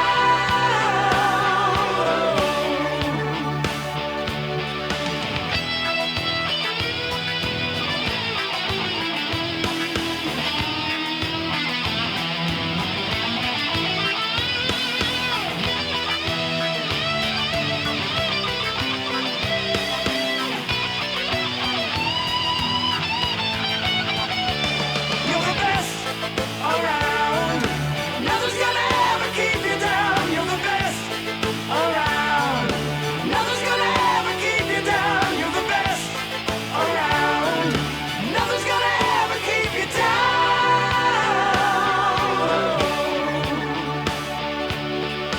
Fight till you drop, you never stop, you can't give up until you've reached the top.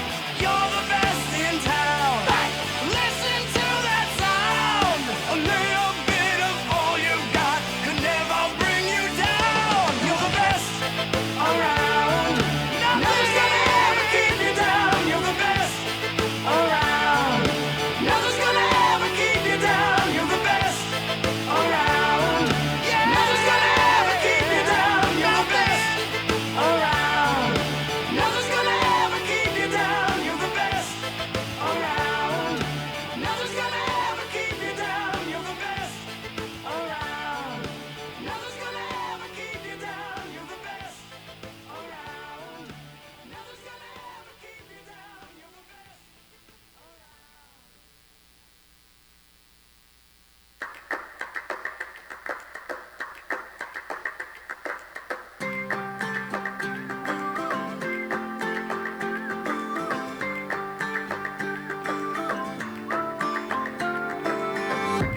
If you love somebody, better tell them why they're here, 'cause they just may run away from you. You'll never know quite when, well, then again it just depends on how long the time is left for you. I've had the highest mountains, I've had the deepest rivers. You can have it all, but life keeps moving. I'll take it in, but don't look down. 'Cause I'm on top of the world, eh? I'm on top of the world, eh? Waiting on this for a while now, paying my dues to the dirt. I've been waiting this long, eh? Been holding it in for a while, eh? Take you with me if I can. Been dreaming of this since a child. I'm on top of the world. I've tried to cut these corners, try to take the easy way out. I kept on falling short of something. I could have gave up then, but then again I couldn't have, 'cause I've traveled all